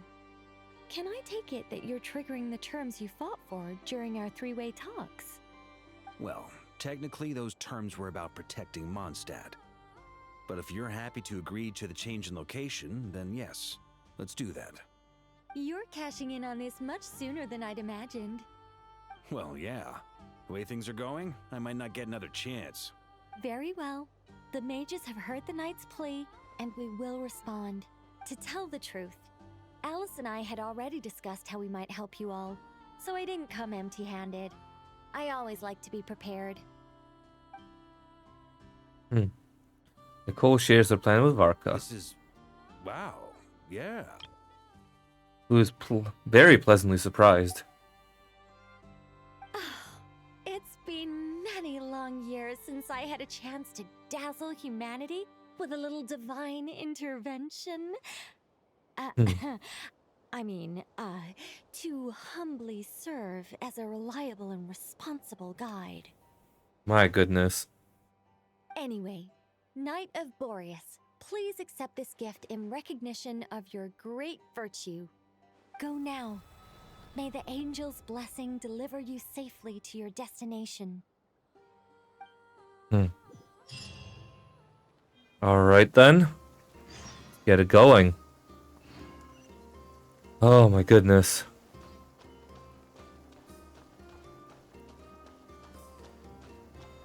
Right. Androne? What's the matter? Did you finish? Here. Sandrone, how glad you asked. You two are about to become the first people to lay eyes upon my masterpiece. Or should that be the first person and the first, specter? Hey! Whatever. Come, feast your eyes on this. Wow! We've never seen something like this before. This meter displays the progress of my formula. Once it's finished running, I'll deliver it right to your side. What do you mean, deliver it? Can't you just tell us over the Dodo communication device? It'll just be some numbers, right? Ugh, you're such a greenhorn. This isn't the kind of formula you solve in math class. It's a highly complex algorithm capable of constructing a framework of rules. Ugh, whatever. We'll be here all day if I start trying to explain it. I'll share the data with you. Nicole's agreed to let me use her information channel, so we just need to use the Dodo communication device like so. There. Now you can check in on my... Wow! Look at that! You're amazing, Sandrone! About time you recognized my genius. Took you long enough. Anyway. So all that time it's only been at 10 fucking %? Check on the others if you have time. Make sure we don't have any weakling. That might sound harsh to you, but close supervision is a common... I'm kinda stuck here while the formula is running, so I need you to...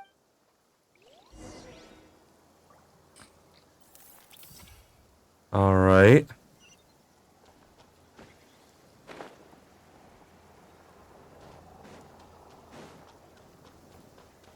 All right, let's talk with the gays, 'cause why not? Yes, Miss Moonchanter? What are you staring at? You always address me in the strangest ways. Lady Moonchanter 1 minute, Miss Moonchanter the next. Yes, and? Are either of those incorrect? Not as such. It's just that I simply call you Nefer nowadays. Uh-huh. That's my name. What's your point? The point is I don't add any honorifics or titles. Meaning what? That maybe we're on friendlier terms now than we used to be. Ooh. Is that how you see it? And I thought I was the one with eye damage. Never! Wilma! Paimon, traveler. Just swinging by to check in on you. How are things going? Did you manage to get some rest? Don't worry about me. I won't slow us down. And I give my all to ensure our victory. Ah, yes. Allow me to give you two a quick checkup. Allow me. Cute. All done. You're both in good shape. Thank you both. You're welcome. You'll have your work cut out for you in this battle against Dottore, so make sure to get some rest in first. Paimon will keep an eye on him. Don't you worry. I'm glad to hear it. Take good care of yourself, too, Paimon. Sure thing. Okay. This is the longer quest, so I'm probably... Given that we have 4 hours left, I don't think we can do Paimon. both Act 9 and 10 within today. Fairly well, if I do say so myself. To be honest, I am not usually fond of exercising my full strength. For one thing, it's hardly conducive to maintaining a low profile. I am conserving my strength until the moment of battle is upon us. Seeing you get into the zone like this really puts Paimon at ease. Huh, Traveler? Most at ease indeed. Consider it an honor to have your rest well. Okay. I don't think we'll be able to do 9 and 10 within today, but... To our aid. Nasha Town is now looking... Golden Flame. Yes, that's Nicole's power, all right. Based on the latest message from Grandmaster Varka. It sounds like they've reached an agreement. The situation should be more stable with her assistance. Albedo! Durin! Hello there. Are you well rested? Yep. As per the plan, as Dotori's energy field expands, its creep. We fought side by side many times. I believe this time will be no different. Alright, again, people are talking about the same stuff. So, time to move on.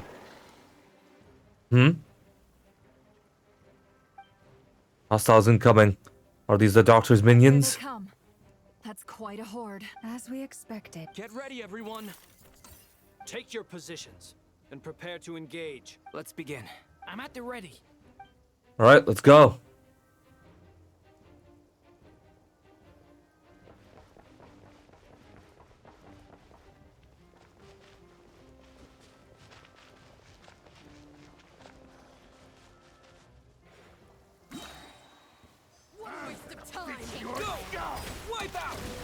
Be silent. Beware the creatures of the night.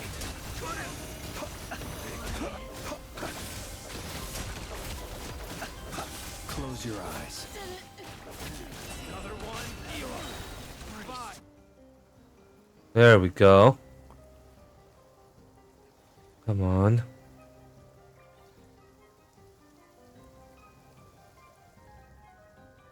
Okay. Should be simple as though. Leave this. It all adds up. Seek within. These creatures cannot stand against us. Oh, fighting talk. Just don't let your guard down. That goes without saying. I'm hardly the risk taker in this one. Excuse me? No more lies.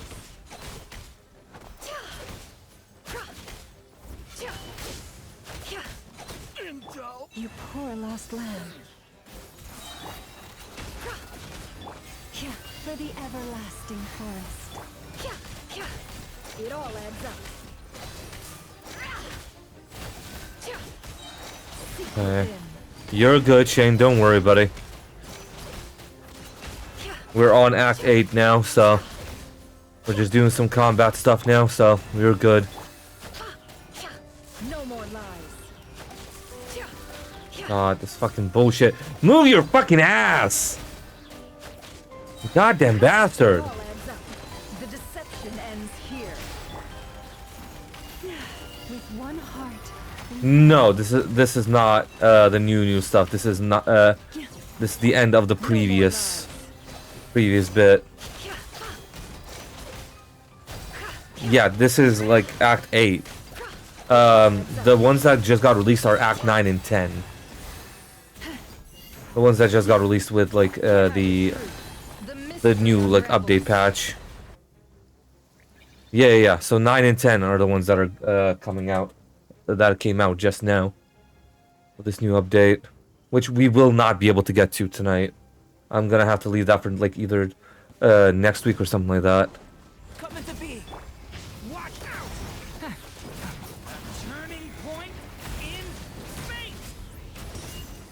Extra buffs. Let's go. That was easier than I thought. Naturally. What do you mean? Is it because as create?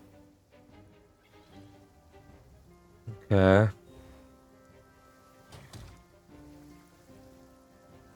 Alright, onto these goobers. Water jet. Yeah. The night cometh.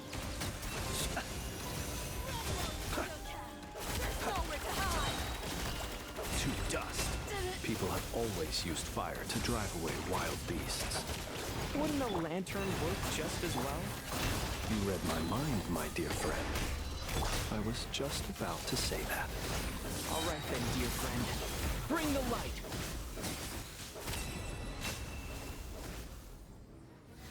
Okay. Ow, sorry, llama. Sorry, llama.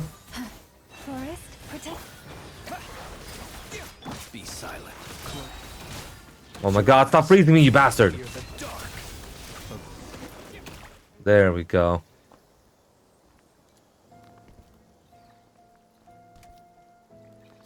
Oh, you asshole. You're looking well. I trust you've had a good couple of days. Dottore. It's actually a good thing, in my view. And so... Oh, shit. It's actually a good thing, in my view. If the subjects of my experiment were to die prematurely, it would throw quite a wrench in the works. And so, I must thank you all for your resilience.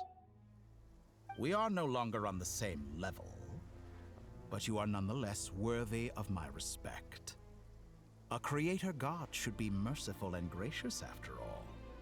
And in any case, it is only right that before I end your lives, the world is informed of the arrival of their new god. Dude, what the hell?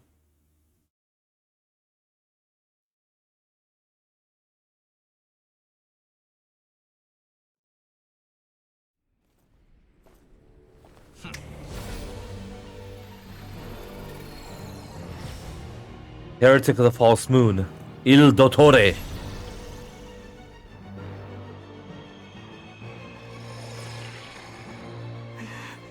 He's splitting the false sky.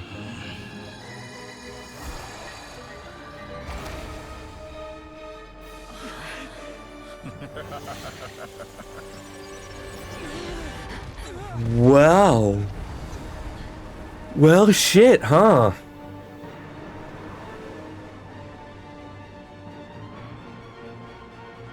Dude. What the fuck? The experiment begins. God, I'm so hungry, but I have to finish this.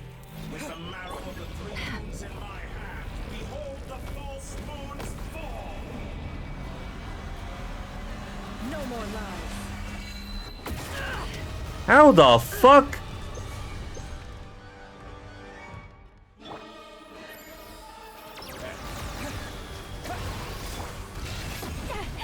Ah! Can't hide the truth.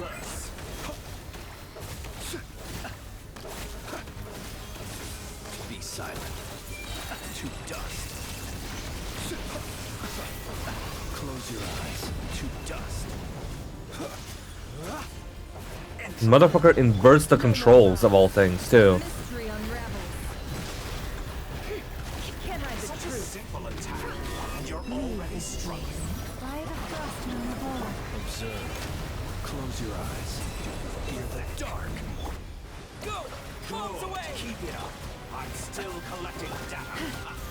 First, my hands in my palm. How about you don't do that, please? Moved inside another space. And it's sealed off. Looking at the structure of it, it seems like the Tory intends to trap us here. There's no exit. Our endurance is about to be put to the test.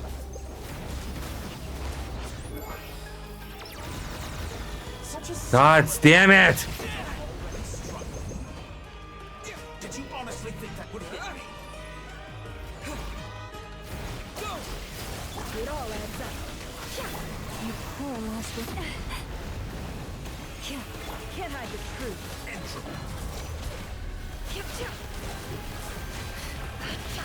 Leaving openings on purpose. Confident on For the everlasting forest. No more lies. The deception ends here. Go!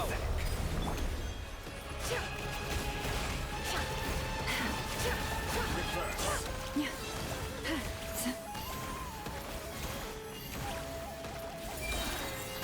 With one heart, one cry. It all adds up.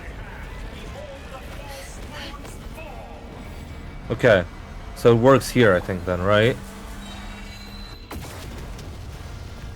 Okay, we got blocked in these shadows. Got it. Cool. Forest, protect us. Looks like Dottore has opted for a divide and conquer strategy. But we will not allow him to triumph. Now, I shall pray for our victory.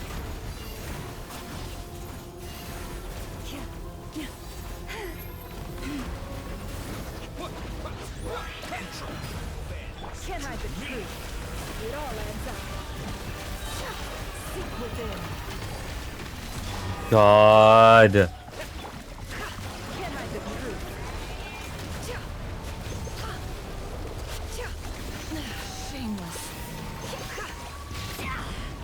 bastard. It all adds up.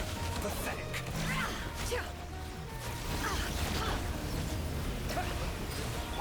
You cannot face me. Go!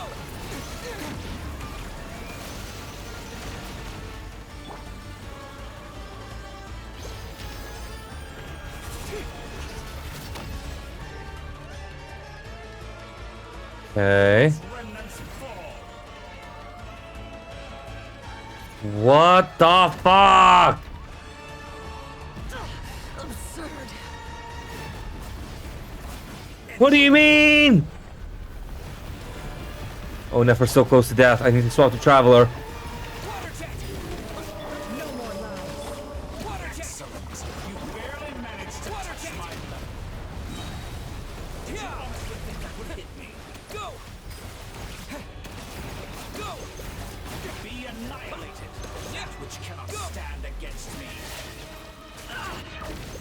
What's this supposed to be? A knockoff version of the space Columbina got trapped in? There really is no way out. We'll see about that. Okay. Okay, so it's like you can't prevent full death. Got it. Cool. Apologies, I had not intended to take your teammates. But you have a choice now. Obey, and I can release them. An excellent deal, if you ask me. Won't you consider it?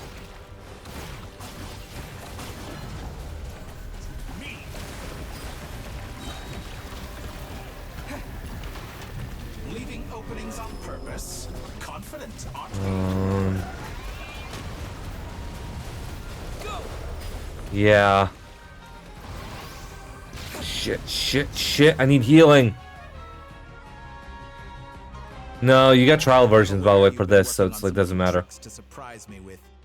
And for the new one as well, I feel like it won't matter. My guess would be that you're trying to bring Columbina back. But then, where is Sandrone? Or are you trying to buy time for her? I always found their friendship to be a curious phenomenon. Two highly incongruent personalities, and yet they share a deep connection. Speaking of Columbina, I once saw her as like a younger sister. We got along quite amicably while she was with the VIII. But then one day she suddenly decided she would refuse to take part in any further experiments. To this day, I truly don't understand what I could have done to upset her so much. It's such a pity. I could have had... It's such a pity. I could have had a sister, a family. Boo-hoo. But alas, she grew to dislike me. You're not fit to be family to her. That I can't deny. So many people, all obsessed with playing out the same tired old dramas. This world is... And then there's you. You had every opportunity to reach the right conclusion. The thought of killing you off like this? But I maintain that I approached you in good faith. So, I will offer you another chance. Will you work with me? You have until I count to 10 to make your choice. 1, 2, 3. Not in a million years. Huh.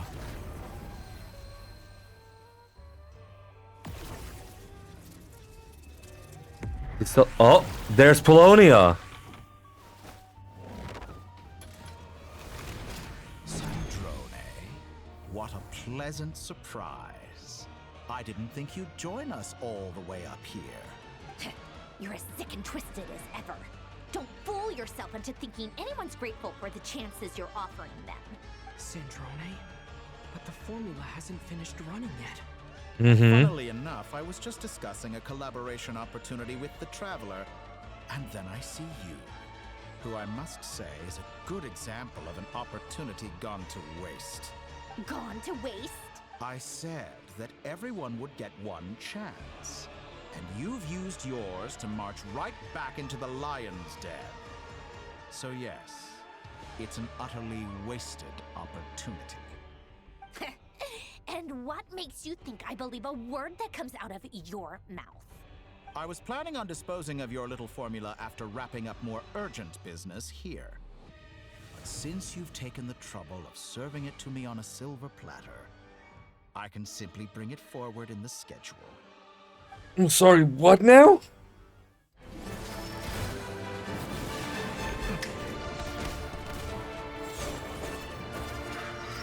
Come on, Polonia! Go, Polonia, go! No, don't you fucking dare. Uh-huh. Yeah, this is like fucking Estic Playlist versus Train Tickathon. Is this your Just life's quit. work? This piece of trash.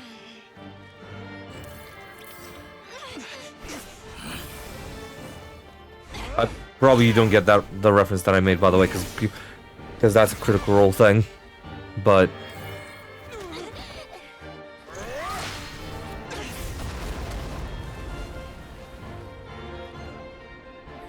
basically two wizards that just like Formula runs too do slowly, Sandrone. that parallel Sandrone and Dottore. You put your hope for success on others instead of fighting dirty. That is why you have failed. Now, whom should I slay first? Any volunteers? No one?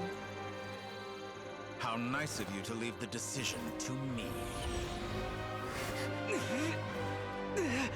No, no, no, no, no, no, no!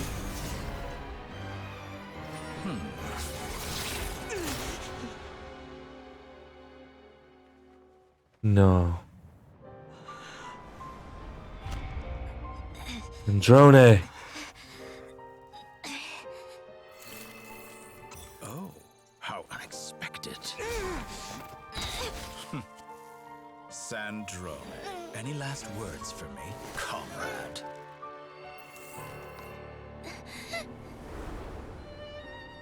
Is there anything you wish for? Not really. But I've always known what I don't want. Go to hell, Dottore.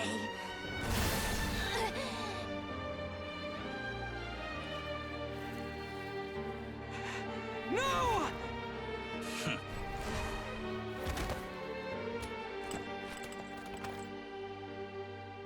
And now, you have failed.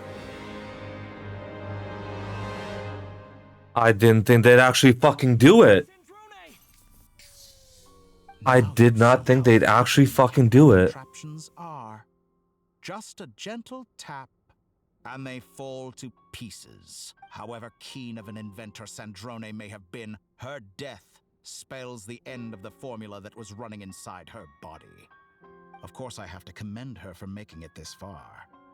As her colleague, I have to admire her stubborn tenacity. Now, it is time for you to take your place by my side. My count was interrupted, but the second chance I extended to you still stands.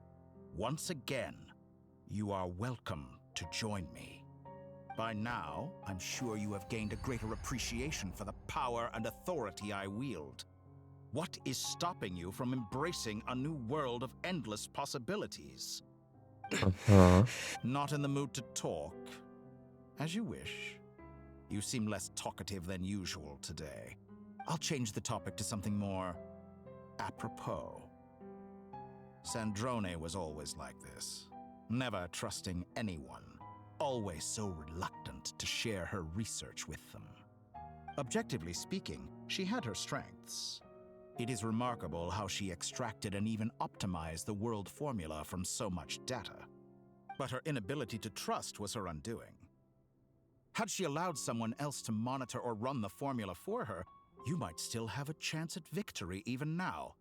But regrettably, she was a stubborn fool.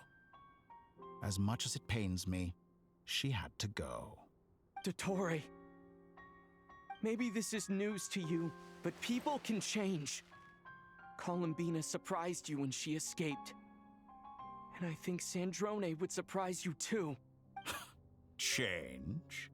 You can twist the truth however you want, but I see it clear as day. You're the one who can't trust other people. Is that how you see me?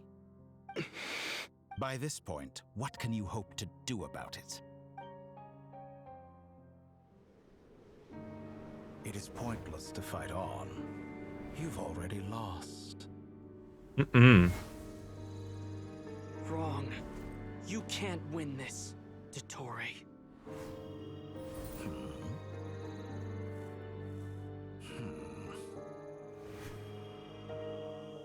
Come on. What?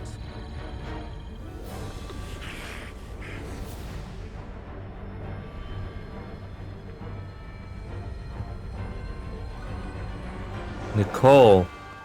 Arlecchino, Varka. Formula can get us 90% of the way. It will connect you to Columbina. Then, I will bring the formula's output to the Traveler's side. For the last 10%, do whatever it takes. Just bring the moon down.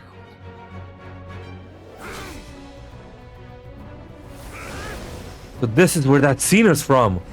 That people keep using for Varka edits. Oh my god.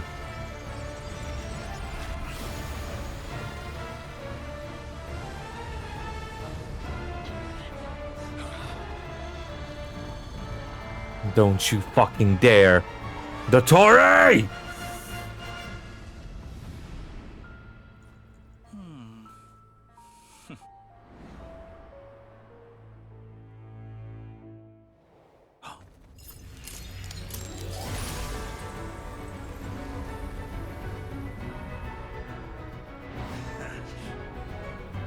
The moon will never be yours.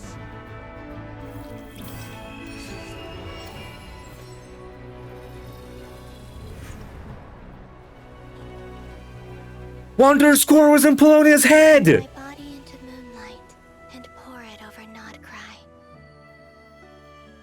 My soul, I leave here to inform my future friends.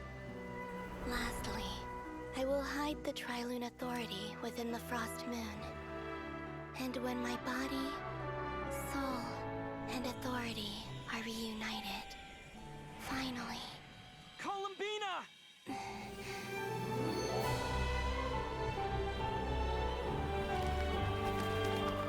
No way!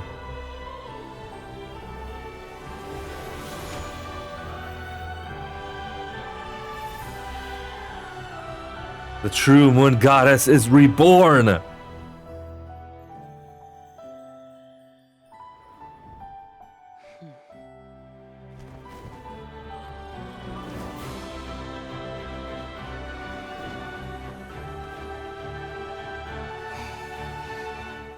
God. Too long.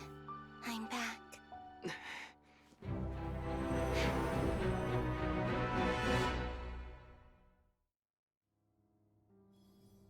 Stay focused on the battle track. Shit! What a touching reunion. Though I personally find myself repulsed by the sight of weaklings huddled together for war. Now, you're quite finished patting yourselves on the back.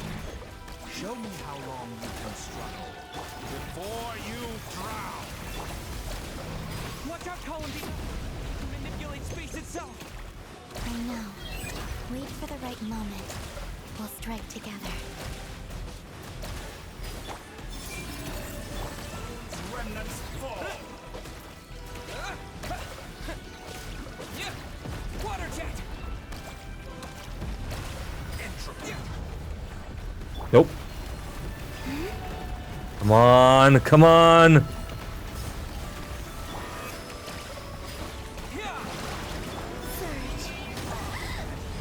Shit, come on.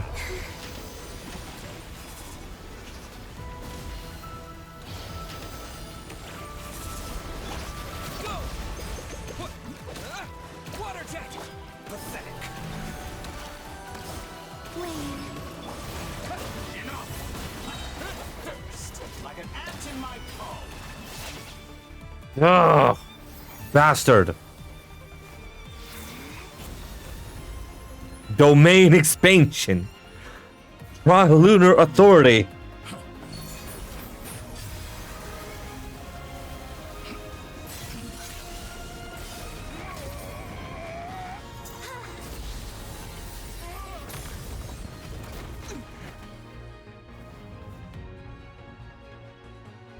I grant you the new moon's blessing.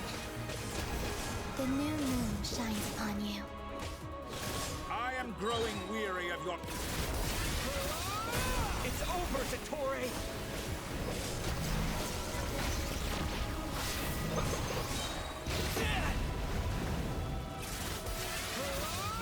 Time to pick... No longer must the world cower in the cold night.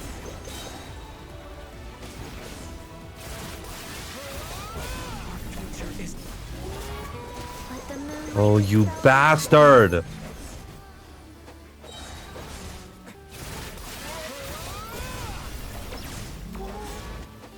everlasting as the moon.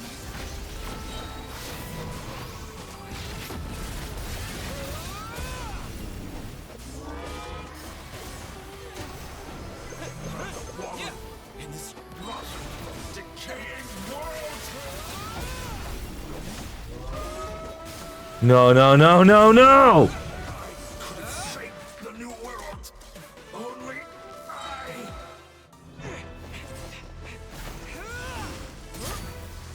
Willfully blind. That's the one covering his eyes! How can you be so satisfied with your fate?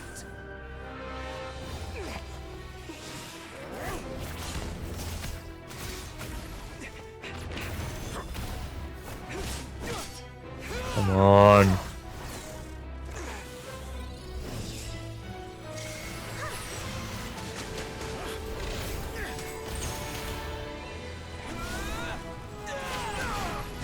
You egotistical bastard!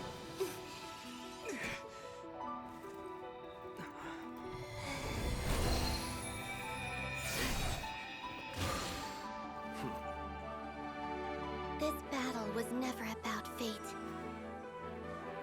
It's about friends, family, Mm-hmm. the home you stole from them. They really fucking cooked with him. Holy fucking shit. Only the weak rely on each other for comfort. You shall see. Once I transcend fate, you will be nothing but fodder for my grand experiment. That will never happen. Oh my god.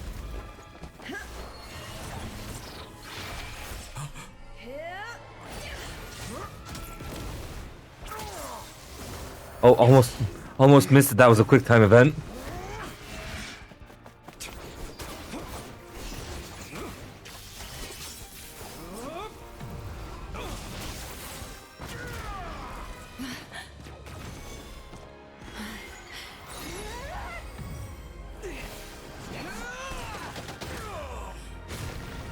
Go, Geo, go, go.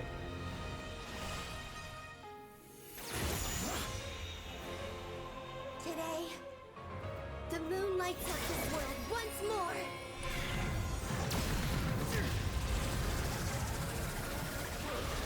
Big Bang Kamehameha! This loathsome world. Mm-hmm.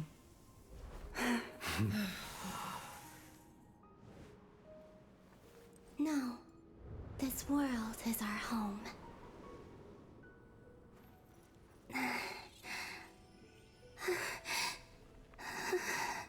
Androne.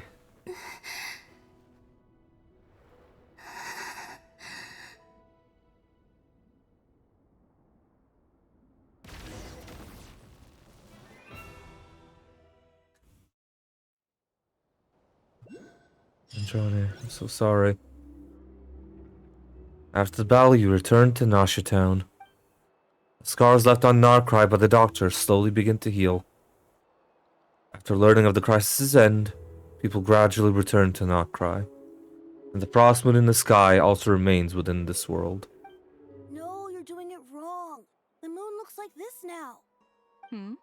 What are you drawing, children? The new moon, Mom. It looks different than before, doesn't it? Also... Can I go buy a sugar sculpture today?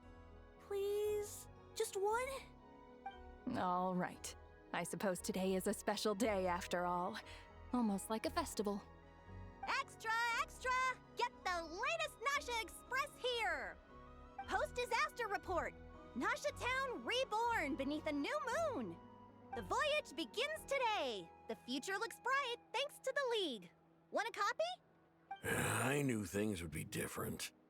But I didn't think that would include the moon. They say a new moon goddess has been born.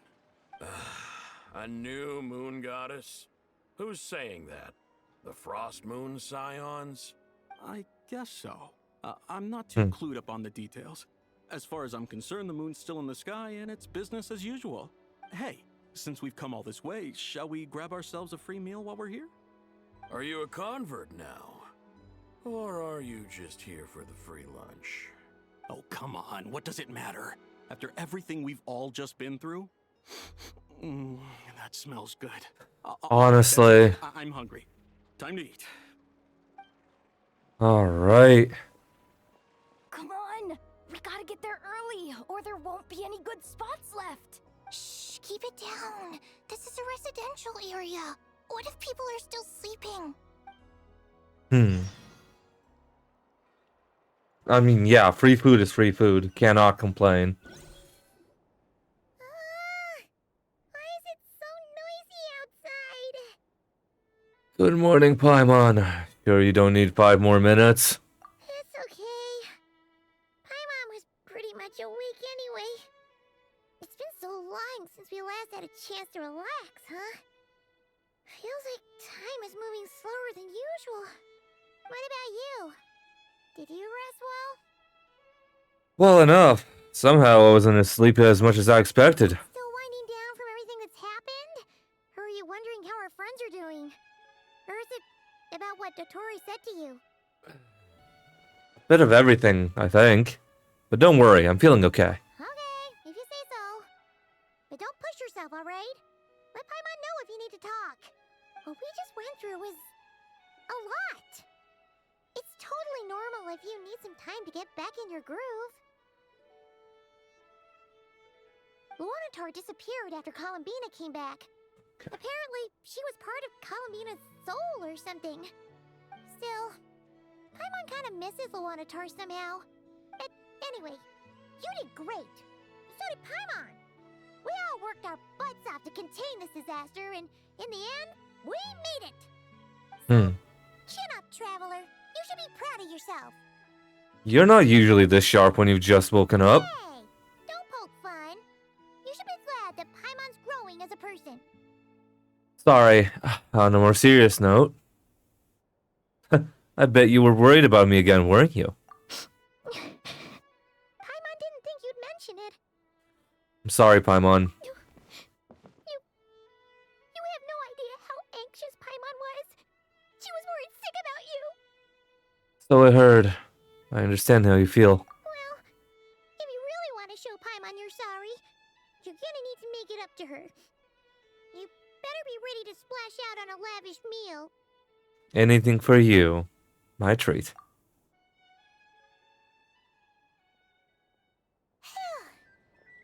Okay. Paimon's full now. Are you sure? Snacks will be served shortly. Huh? Oh, well...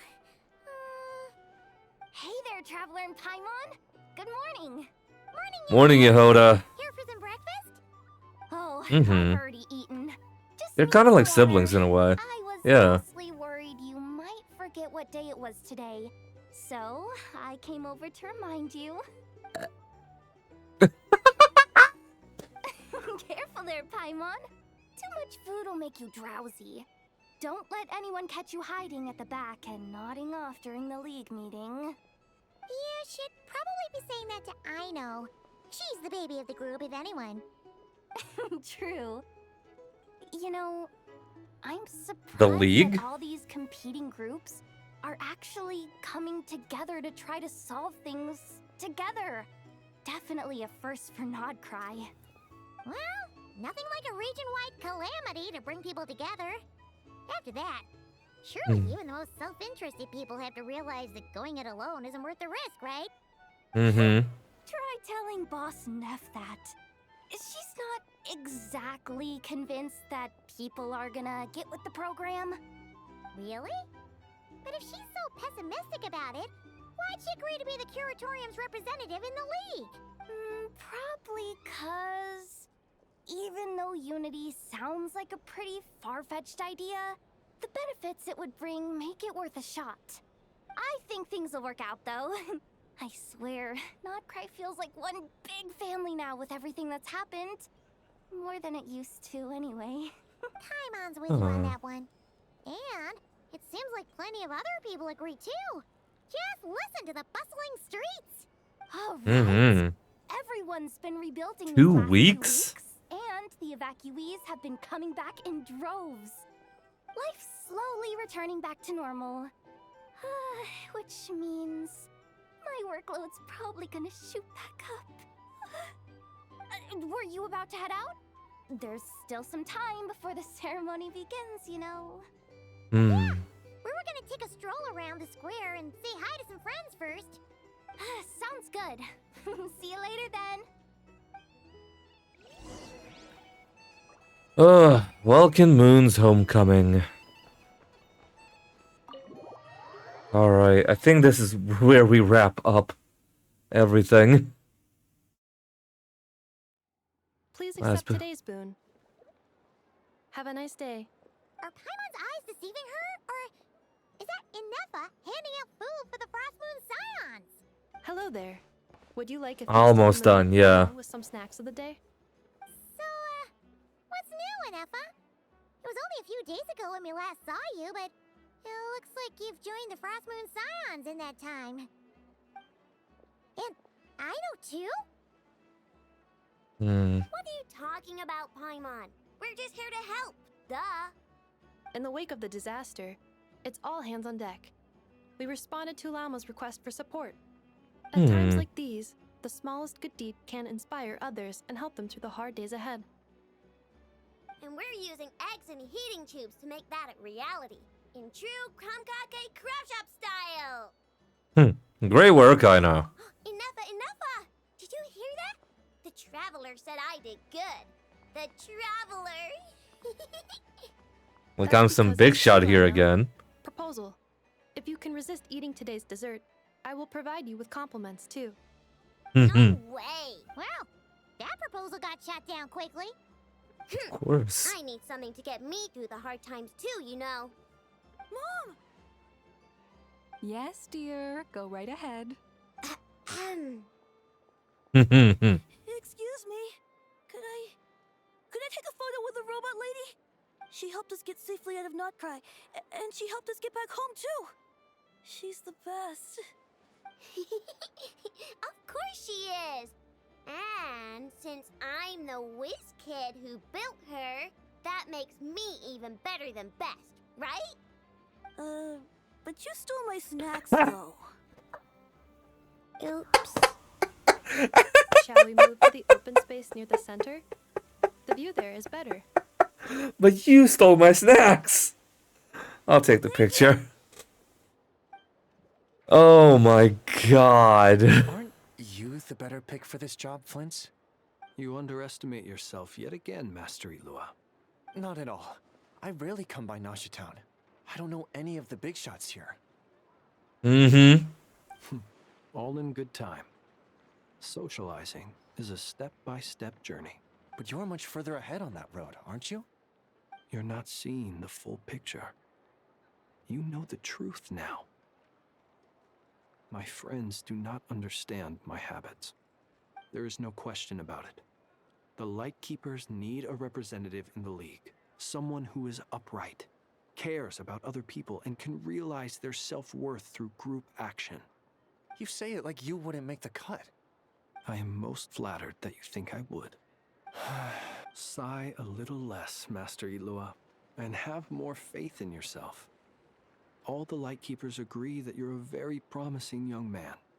That is precisely why Starshin and Nikita felt safe delegating such important work to you.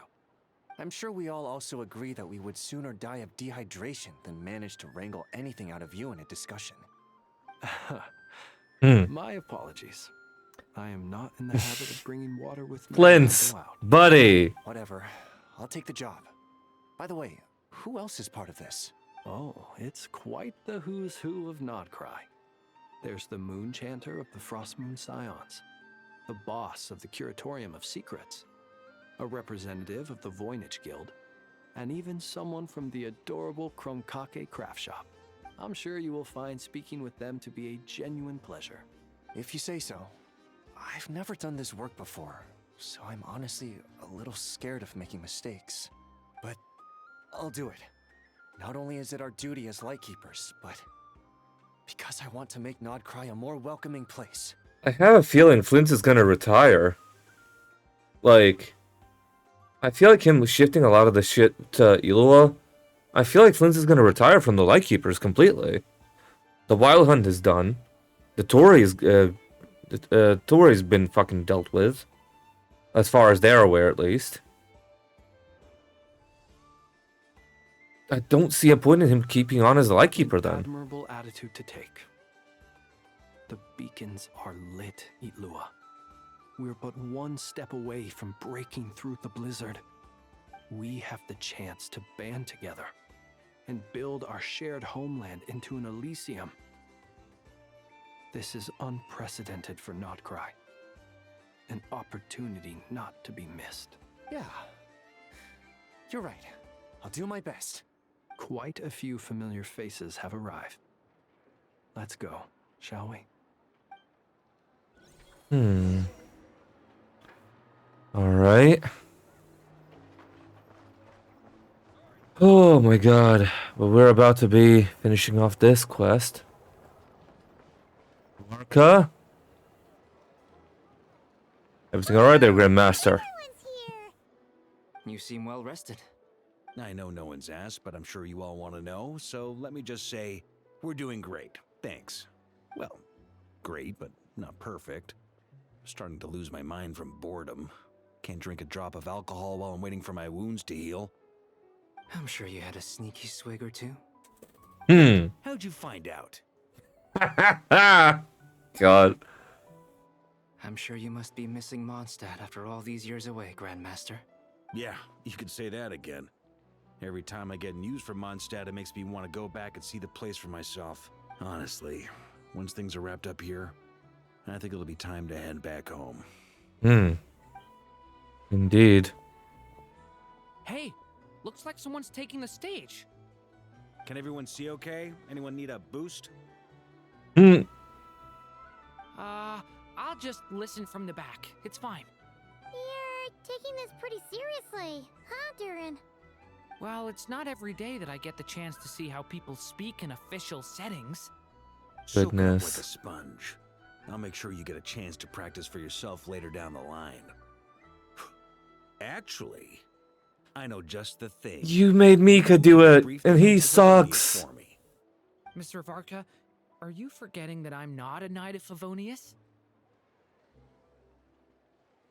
I can knight you.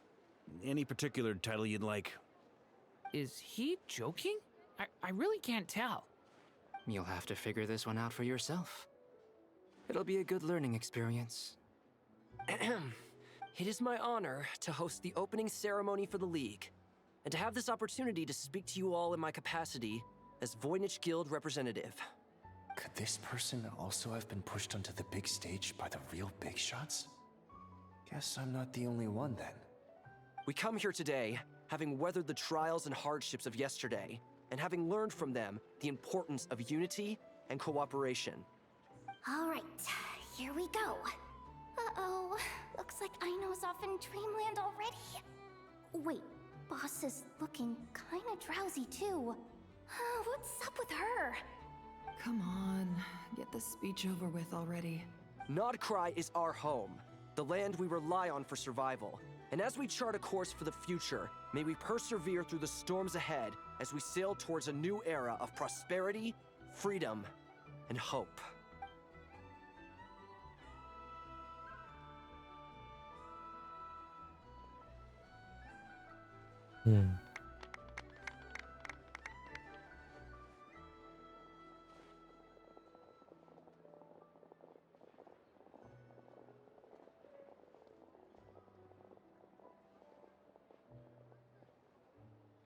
Looks like we'll have more opportunities to visit each other going forward.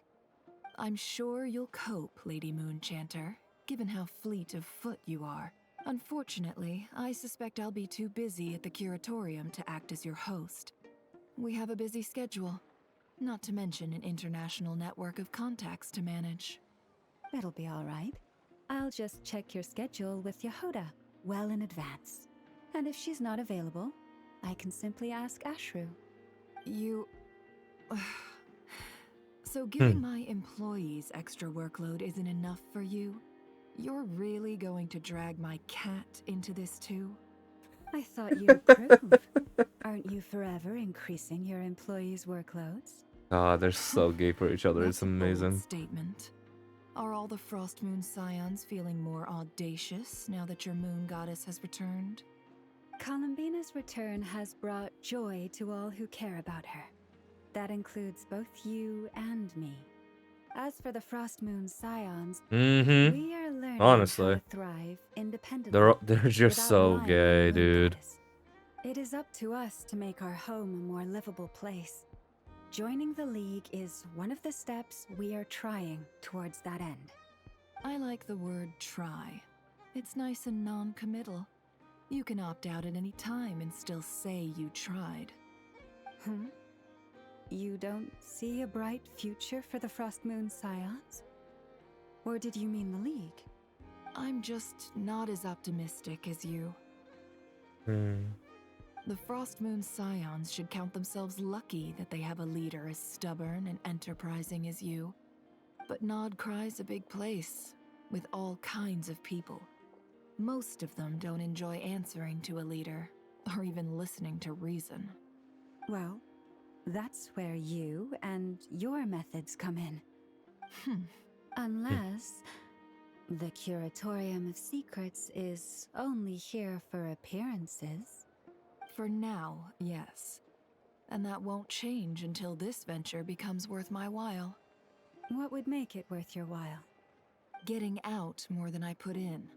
Right now, I'd barely break even, but I'll grant that it's a good start for Nodcry. Then maybe it's worth a try. All right, you can stop now. Or do I have to join the Frost Moon Scions before you'll get off my back? You'd be very welcome to join us. Hey, you two! Congrats on all your hard work! What are you chatting about? Nefer was trying to dissuade me from adding to her employees' workload. Also, she's considering joining the Frost Moon Scions. Sorry, what? Your conversations are always the most interesting. Hi, Nicole.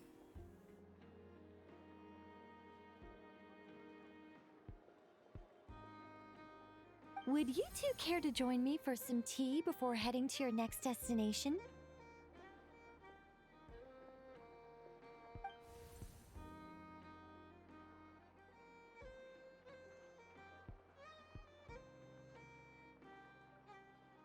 Nicole? Wait, where are you? Aren't you gonna show up today? Sadly not. I'm otherwise occupied right now. I'm sorry, Paimon. I can hear how disappointed you are. If it's any consolation, let me say that how things appear on the surface is a far cry from what they are at their core. Perhaps you'll feel better if you focus on the fact you have a special line of communication with the great mage herself. Okay. No, or... Well, that's not ominous at all. Is there something we should be watching out for? Not for the time being. Just think of this as a general check-in to make sure this communication system is still running smoothly. Besides, it's good to chat once in a while if we want to maintain our friendship. You could have just said so. Paimon got all worked up for nothing. Still, the best friendships are built through face-to-face interaction, you know. It's never gonna stop being weird having tea with you when you're not there and just talking to thin air. All right, fair point. I'll bear that in mind for next time. Mind if I ask what's keeping you occupied, Nicole? Yeah. Any update on that crisis at the world's borders? Alice just informed me that they had their work cut out for them. And now everyone's thoroughly exhausted. But they did finally get things back under control. Still, we can't let our guard down yet. The disruption caused by this disaster has made Teyvat easier to detect from the outside universe. She plans to wait for things to stabilize, then reschedule her Mondstadt vacation plans. As for me, I agree with Hat Guy's perspective. This is a time when many new variables are emerging, and the situation is changing constantly. Plus, most of this change is for the worse. We have to remain vigilant and ensure that the embers of chaos are not rekindled. I did notice that the energy in Nodcry changed somewhat after the War of Funerary Flame, but since it was still aligned with the Light Realm, I never gave it a second thought. It looks like I'll have to examine the connections between phenomena I observe more closely in the future. Sounds like you've got a lot on your plate. Just doing my duty. It's more or less second nature by now. Of course. To give you the full picture, I'd have to start with the substance from which angels were formed. Never mind. Paimon's right. Showing off my knowledge would be much more satisfying in person. By the way, you did receive the gifts from the Hexen Circle, yes? I'm not trying to claim credit or anything, but my pride demands that I at least mention it. They're quite similar to the protective talisman that Alice gave Dory, but with some very special enhancements. Oh, so that's what kept our friends safe when Dotori trapped them. Indeed. We went to great lengths to make sure they were invisible to his eyes. I see. Thank you. I'm so happy they came in handy. Still, not fishing for gratitude, by the way. I just want you to be aware that sometimes your friends may be protecting you in ways you cannot perceive. Anyway, I'll contact you if anything else crops up. If not, you know what they say, no news is good news. Oh, my angelic instincts are tingling. They say you should head to the docks next. Your friends are about to board their ship home.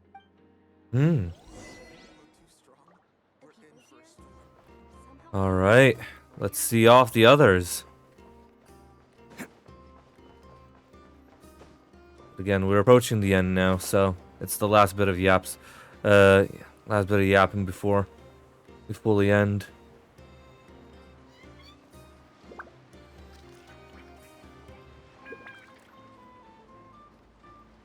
Right.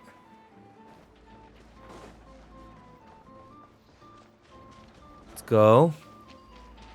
I'm not doing this puzzle yet, no. Not happening. Alright. Wander. I thought it was Durian and Albedo that were going to be heading off, but yes, they are too. You're here.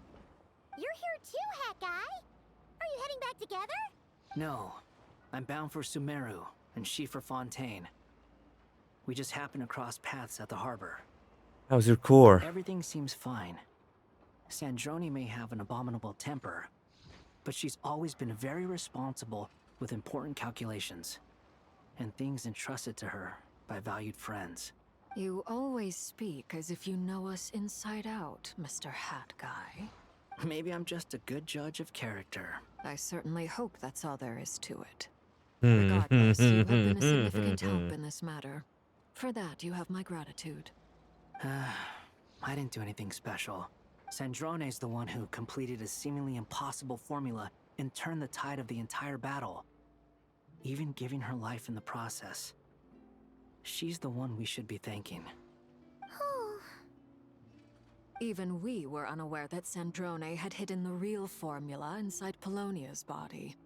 She managed to fool Dottore into thinking the formula was running in her system by installing an identical-looking decoy within her.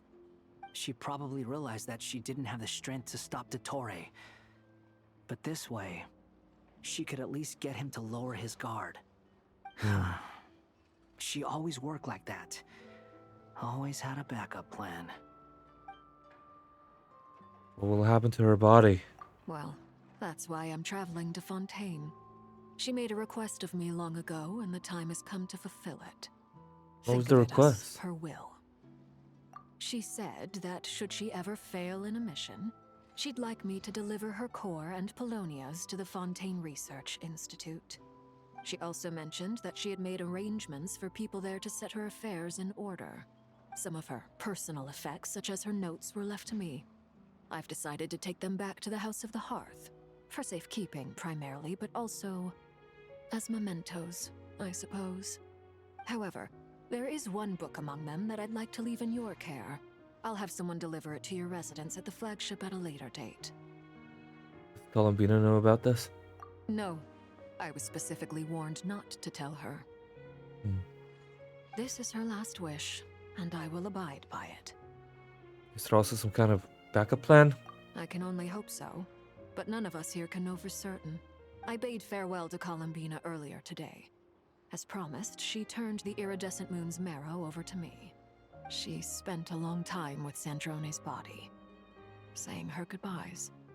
Oh, is she alright? Sandrone's passing has left a great wound in all of our hearts. It will take time to heal, but Columbina surprised me.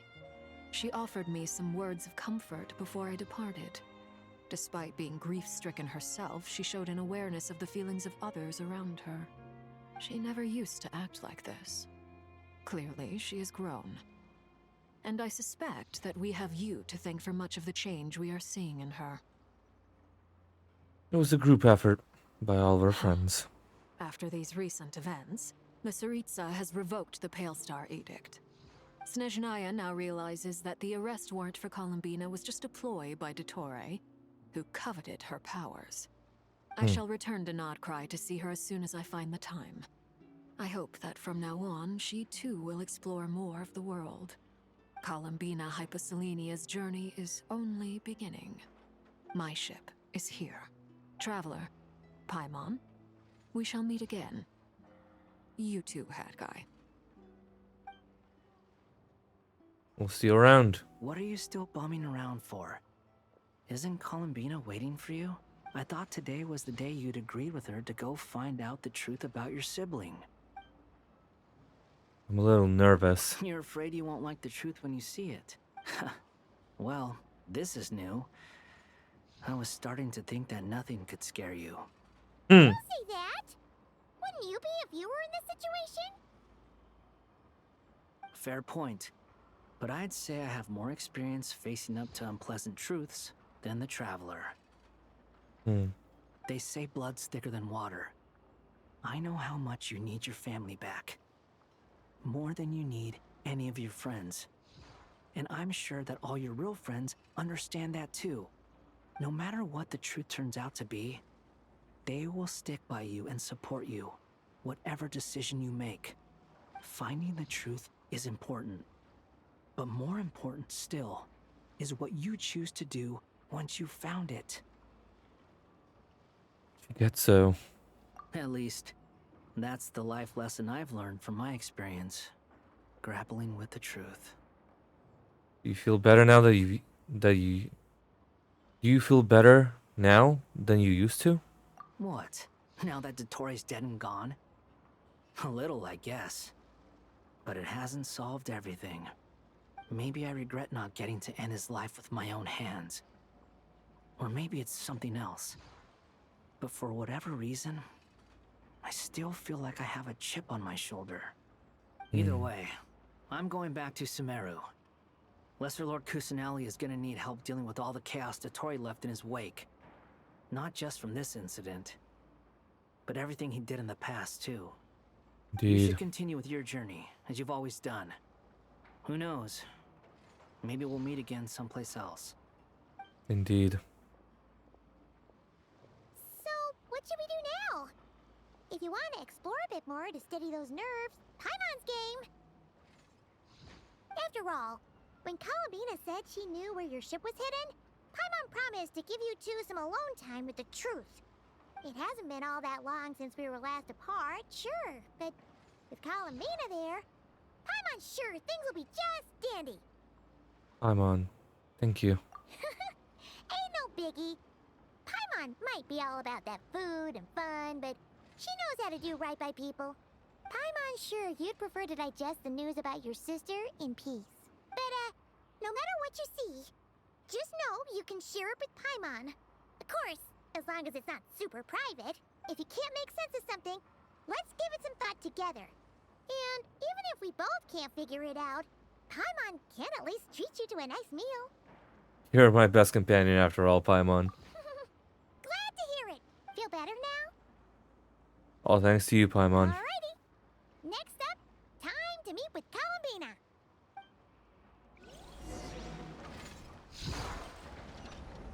Alright. Let's go.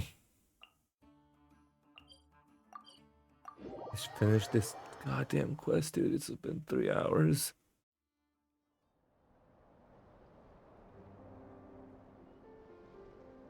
Columbina, we're here! Can't quite believe we're meeting out here. We've gotten used to walking over to Silver Moon Hall whenever we go see you. Well, you're still welcome to go there whenever you want to see me. It's just, now that it's all over, I've decided to make some changes. Try and fit in with the Frost Moon Scions, like Lama suggested. And how's that been going? The older generation are still timid around me. They don't dare get too close, and they bow their heads when I walk by. But things are much better with the children. I see more curiosity in their eyes. Hopefully, by the time the next Moon Prayer Night comes around, I can enjoy the festival with them as myself, without having to pretend that I'm only dressed up as the Moon Goddess. You'll do fine, Columbina. Paimon's sure they'll realize you're super nice once they get to know you better. You really think so? When we first met, you thought I was a little up in the clouds. We were just starting out then, come on! So Alma told you, huh? I'm only teasing. I know that I have you to thank for pulling me back down to solid ground. It feels good to finally stand firm on the earth where I was born. Oh, that's great! Oh, and you can have this back now. Thank you. I'll make sure not to lose it this time. Well then, are you ready? Lumine, what happened to our spaceship back then? Why did you leave? It's time to learn the truth at last. Ready as I'll ever be. Good. Then let me open the way for you.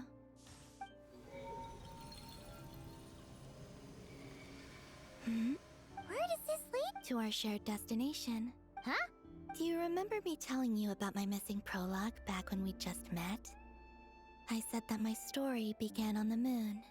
But while I was inside the moon's reflection, I realized that my prologue was really hidden in the future. I just had yet to discover it at that point. The story of the time before I was born was in fact the story of my distant future. It's truly fascinating. But when I obtained the Trilunar Authority and returned to our present reality, I sensed something I hadn't expected. Your prologue. Yes, your spaceship. All this time, it has been hidden on the Frost Moon, which lay beyond the sky. What? But why? Who could have done this? The great ruler of the firmament. The heavenly principles. Wait, them?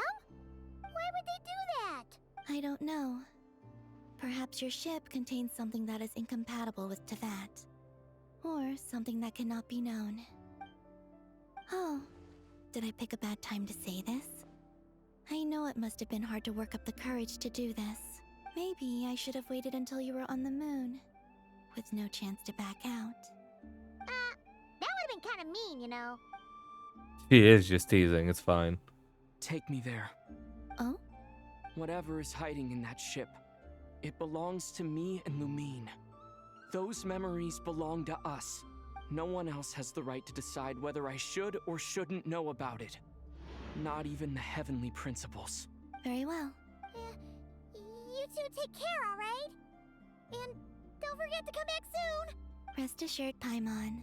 We will. Traveler, after you.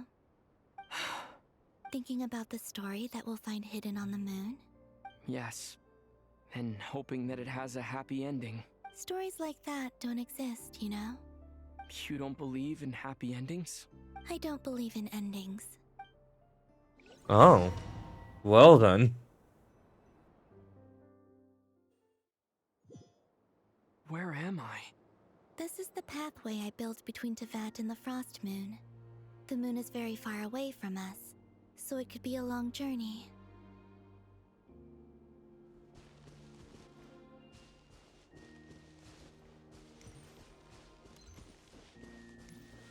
Okay. After I obtained the Trilunar Authority, I unwittingly saw past events from many of my friends' lives. Oh. One was Lauma. She was so young when they chose her to be the Moon Chanter. From then on, the Frost Moon Scions looked to her to bring messages from their goddess. Laloma. For better or worse, I had left Hisi Island before she was ever born. It was not until much, much later that she met me. I think it's for the best. Because of the way things turned out, you had the opportunity to become friends. You're right. In that sense, I think we were both very lucky.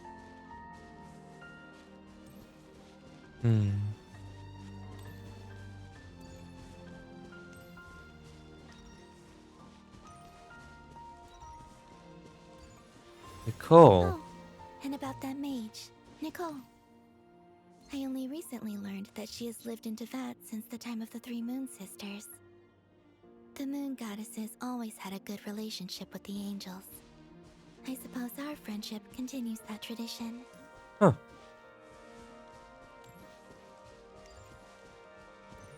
Interesting.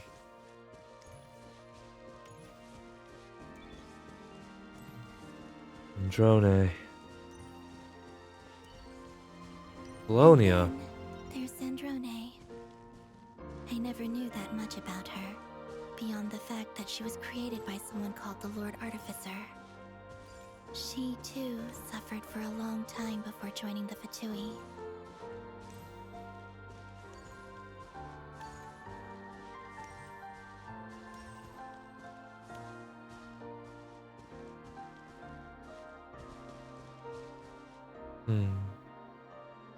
How I wish I could talk to her again, even if only to hear her say nasty things to me.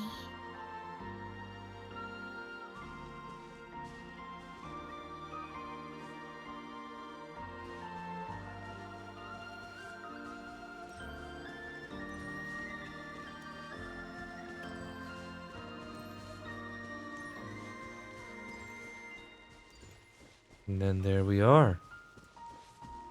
Her sister. Also, I saw your sibling's story. I'm afraid I didn't see much. It seems that she rarely came to the surface, where the moonlight shines. But I did notice that back when you first set out on your journey, she would often appear nearby, gazing at you from afar with a guilty look in her eyes. Lumine. Let us speak no more of the past. I probably shouldn't reveal so much about my friends. It's not my place. Let the moonlight carry us forth. We are very close now.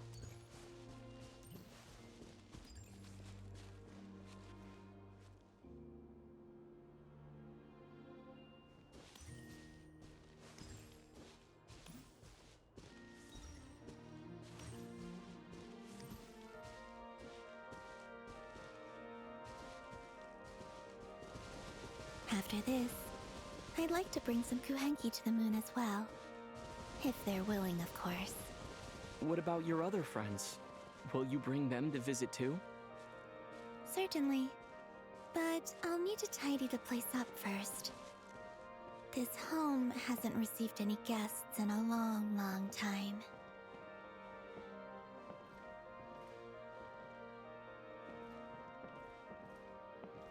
Can I not sit down?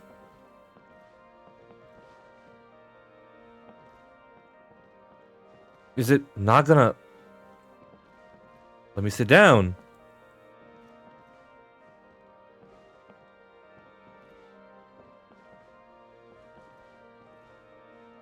Oh, there we go. It's like, what? Huh? Where's the chair? I remember writing something similar with you on Moon Prayer Night. I believe it was called... Dodoko's whirligig. Mm-hmm. Yes, that was it. You asked me if I was afraid to return to the moon, and I said that I was. The idea that I had gained something precious, only to lose it so quickly. That frightened me. But I'm not afraid anymore. Besides, this time, we're traveling together.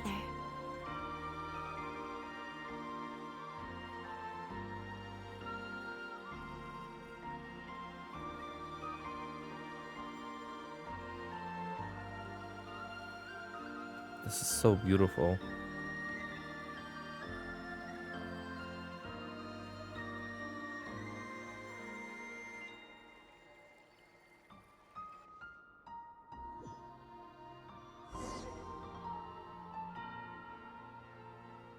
That.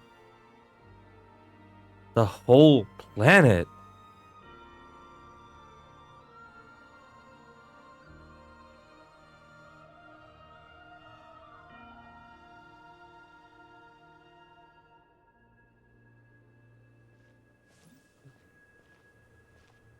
Obviously sat there for a long time. We're here.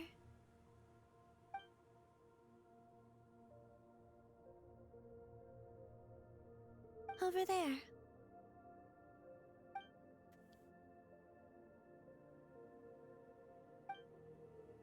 No, it obviously sat like on Tevat for a long time. Why did the Heavenly Principles just chuck it at the moon?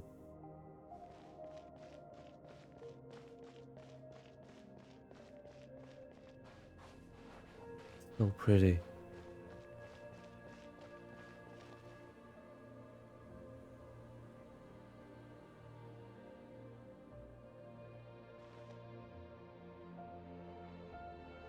Our spaceship.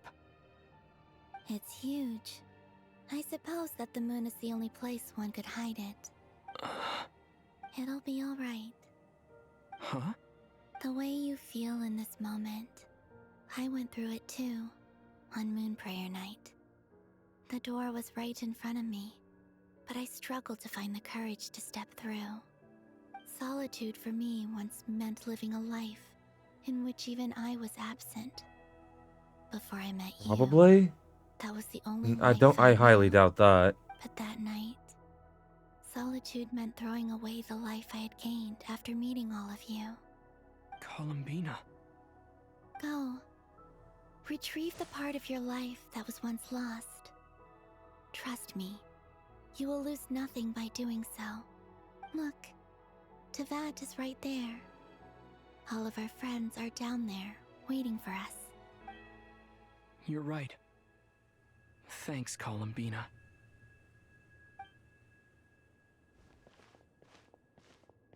We regain our armor, apparently, or something like that.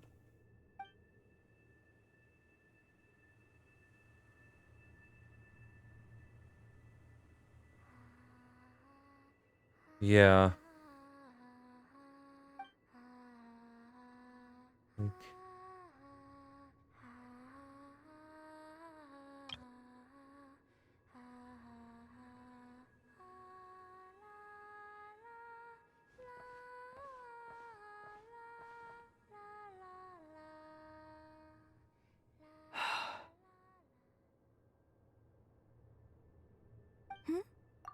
Finished? Yeah. Why did you take your eye mask off? Well, since my return, I've decided to take more opportunities to see the world with my own eyes. Besides, I've always wondered how Tevat looks from the moon. It's beautiful. And what do you think? It's beautiful. I could spend a whole day here just gazing at it. What about you? What do you think of the truth you found? I haven't looked at another person's expression in a long time, but I think yours is saying it was neither good nor bad. Keep this up, and it won't be long before you give Nephra a run for her money. Oh, I don't think that's going to happen.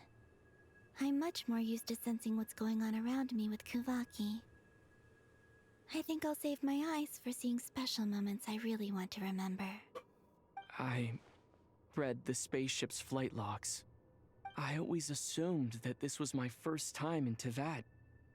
I thought that Lumine and I must have been hibernating in space for centuries on end. But the logs show that our spaceship flew over the skies of Tevat once before. A long, long time ago. Flew over? So you didn't land? No, the ship barely came to a stop before flying on again. After that, it continued traveling through space for a long time. Some of the data is corrupted, but I suspect that it kept flying for thousands of years. So it makes sense. Because, like, the spaceship was in Hyperborea, which was 6,000 years ago. It was only after that that the ship made a forced landing in Nodcry. When Lumine found me, she came from outside the ship. Could this mean that she left the ship long before I did? Maybe even during our first pass over Tevat.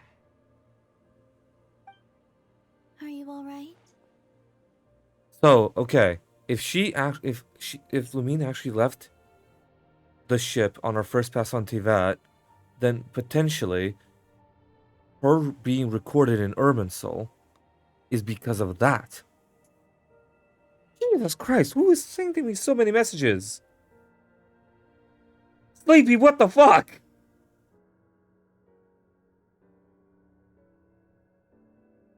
Oh my god. Sleepy's just reacting to every single TikTok that I've sent.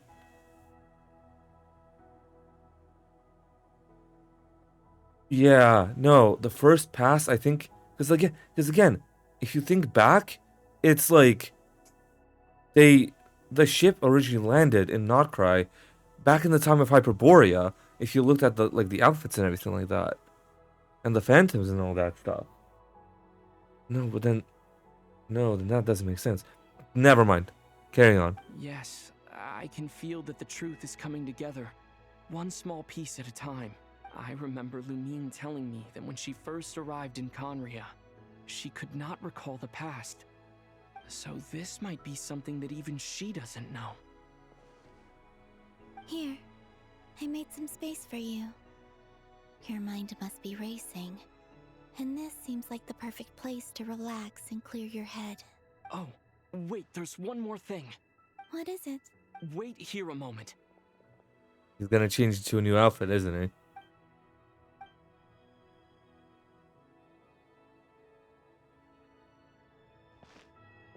Yep. Yep, there it is. Columbina.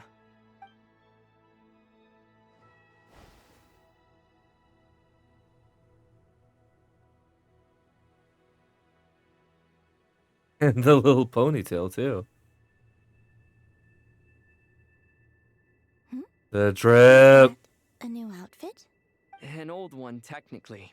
It's been in a cabinet inside the ship this whole time. It's a matching pair with Lumine's. She always liked this set more. Huh. I don't think there's a huge difference. Really? Yes. It's still the same you. You're the same person, no matter what clothes you wear. Only Columbina would make an observation like that.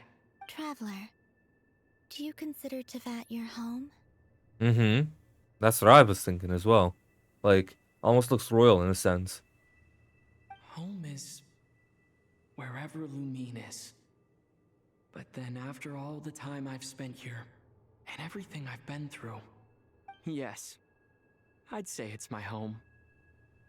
Would you change your answer if Tevat changed appearance? I mean, if the truth about Tevat turned out to be different than what you thought.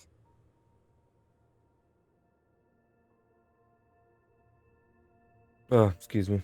More sneezing. I don't know, but I don't think so. The truth is not what matters most to me about Tevat. When I was first born, I longed for a home. And when you get something before you're mature enough to understand the world, you just take it at face value. I thought that a home was a transaction. You give me what I want, and I'll do the same for you. But you and your friends taught me what a true home should look like. You never asked for anything, yet you gave so generously to me. That's because your friendship matters to us. It was worth it. In the past, I thought that my birth in Notcry must have been a mistake. But after journeying to the distant past where the story began, I realized that it was I who chose Notcry to be my future home. Now, I am glad that I made that choice. I'm sure your friends are just as glad. In fact, I intend to make the same choice today as I did back then. What do you mean? Well, I've given the Eternal Moon's Marrow to Lauma, and the Iridescent Moon's Marrow to Arlecchino. And now, I shall return my Kuvaki to Notcry again, that it may continue to protect my chosen home. Wait, but what about your body? Oh, are you worried that I'll disappear again? I won't. Not this time. The Frost Moon has now entered the false sky, and I am the Tri-Lune Goddess. I am only returning to Notcry the part of me that it needs. I am giving what I can, because my home is worth it. Oh, and I have something for you, too. For me? Yes. Come closer.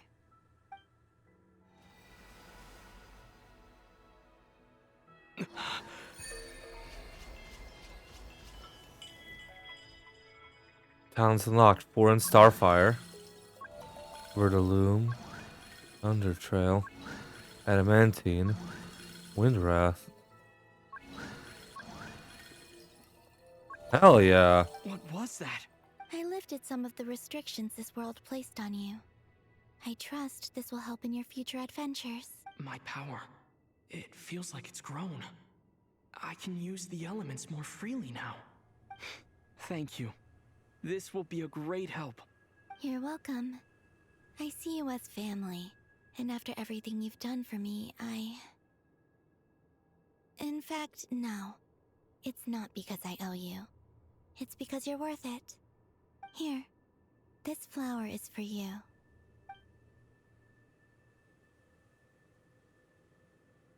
That's some Luonotar. Isn't this a moon prayer blossom? Yes. Don't worry. You will never see these flowers lose their color again. I'm finally discovering the joy of giving. How I wish I'd learned this sooner. Hey, better late than never. What are you thinking about now? Why don't you take a guess? You get 1 shot. More than likely, I yeah. don't think I'll get it in one guess. But I'm sure it's a happy thought. That's kind of a sneaky answer. I can't say you got it wrong. Down into that, the moon seems so far away. I felt it might always lie beyond my reach. But on the moon, everything feels so close by. The haze that once enshrouded the skies has finally been dispersed. I feel like a traveler on a winter's night, starting a new chapter in my tale by the warmth of a bonfire. I don't have a lot of luggage, but I do have a lot of hope for the future. Well, what's next? Next, to start with, I want to stay here just a little longer. After that, let's return home and continue our journey. Damn. Let's give it a sec, because I don't want to, like... These clothes bring back so many memories. As heaven and earth are made anew. Holy crap, dude. Holy crap. Okay. Let's fucking check some stuff out first. Yup. Rising star. And as heaven and earth are made anew.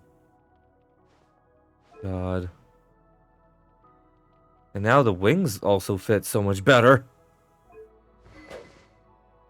Right.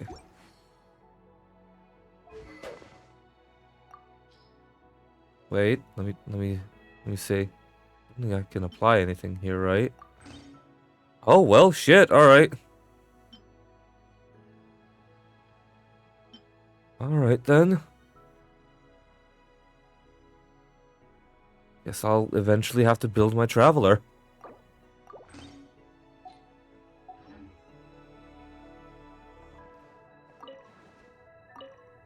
Let's talk to Columbina. The journey goes on, for you and for me. Like I said, this is not the end. I don't believe there has to be an ending. Tell me a little bit about Snezhnaya. Oh, is that your next destination? Most people would probably tell you to pack some warm clothes. But I experience things differently than most people, so I can't know how cold it is. In fact, it is home to quite a wondrous heat source. I think they call it Kreshnik's torch. Every city in Snezhnaya is built around one of those. I sensed the energy it gave off as I was passing by on a railway train. It felt grand and distant. Honestly, I just want to take a screenshot of, like,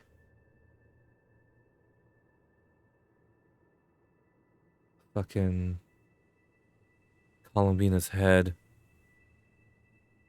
I'll put it aside because, like, just this entire shot is just beautiful.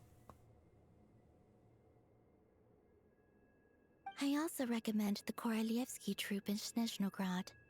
They give performances quite regularly, and entry was free for Harbingers. I liked them a lot. What do you know about the Tsaritsa? Ice cold and sharp. Crystal clear in some ways, yet profoundly unfathomable in others. Like the thick layer of ice on top of a frozen lake. That's just the impression that Tsaritsa gives me. I was never able to glimpse what truly lies beneath that icy exterior. In fact, I don't think the people of Snezhnaya even know what kind of power their god wields.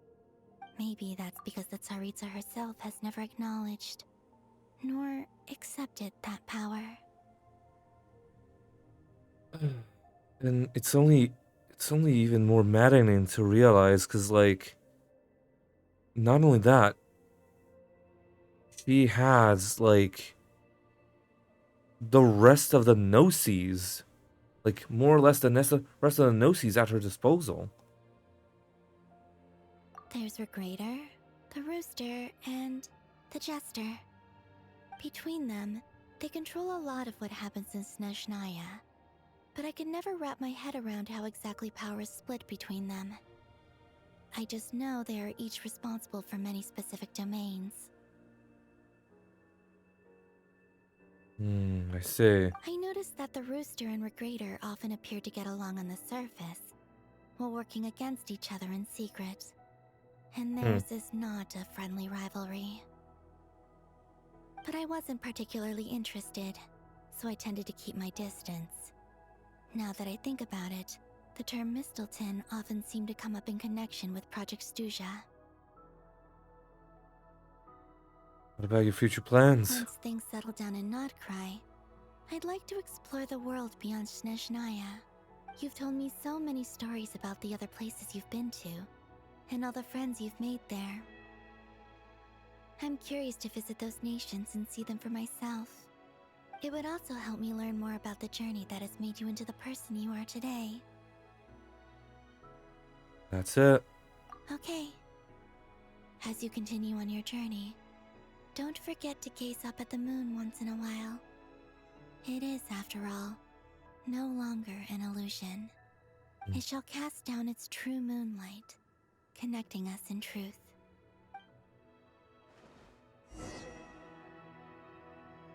Right. Return to Tevat.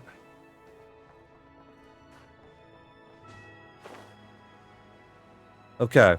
Do I have access to any kind of camera? I don't think so, right? I want to take so many fucking pictures. Let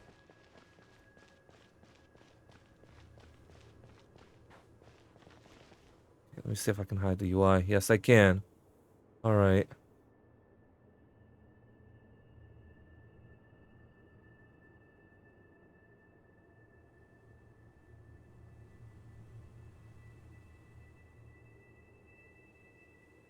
All right, Aether, can you do an idol for us, please, buddy? Because I want to get an idol while we have the entirety of Tevat in our shot. Aether? Okay, I guess he's not doing it. I'm just gonna take the shot. Oh, for fuck's sake. Okay, that ended up actually that ended up going a bit hard. Got it. Cool. That screenshot ended up going kind of hard.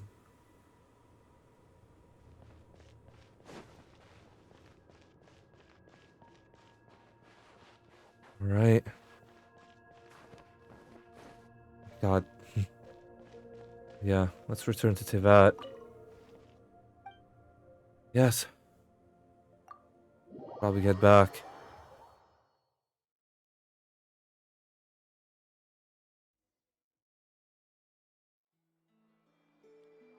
To Jean, acting Grand Master of the Knights of Favonius.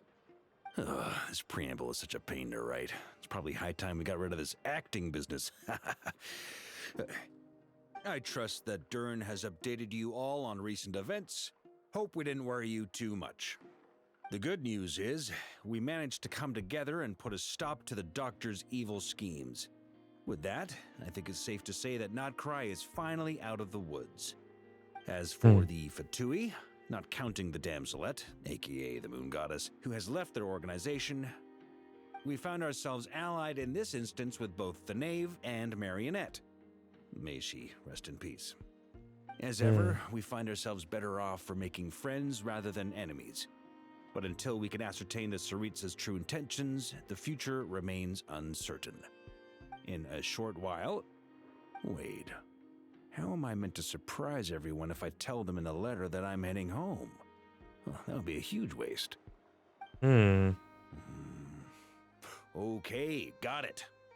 I will begin sending the expeditionary team back home in waves. I'm sure they'll be able to answer any questions you still have. I hope they won't gloss over the details of my many heroic deeds. But if they do, I'm sure it'll be because they're just too exhausted from the long journey. I think of Mondstadt daily. Please give everyone my best regards. P.S. The honorary knight went above and beyond this time. Are there any other honors we can give him? I'll leave it with you. P.P.S. Please be extra nice to Klee for the foreseeable future. I cashed in on the last favor that the Hexen Circle owed us, so we need to earn some more goodwill. If there's any serious problems, feel free to stick me in solitary confinement when I get back. I'll do the time for her. Whew. And that, as they say, is all she wrote. End of an era. And with the moon shining down brighter than ever, I think everyone is going to sleep well tonight. Indeed. Excuse me? Fucking excuse me?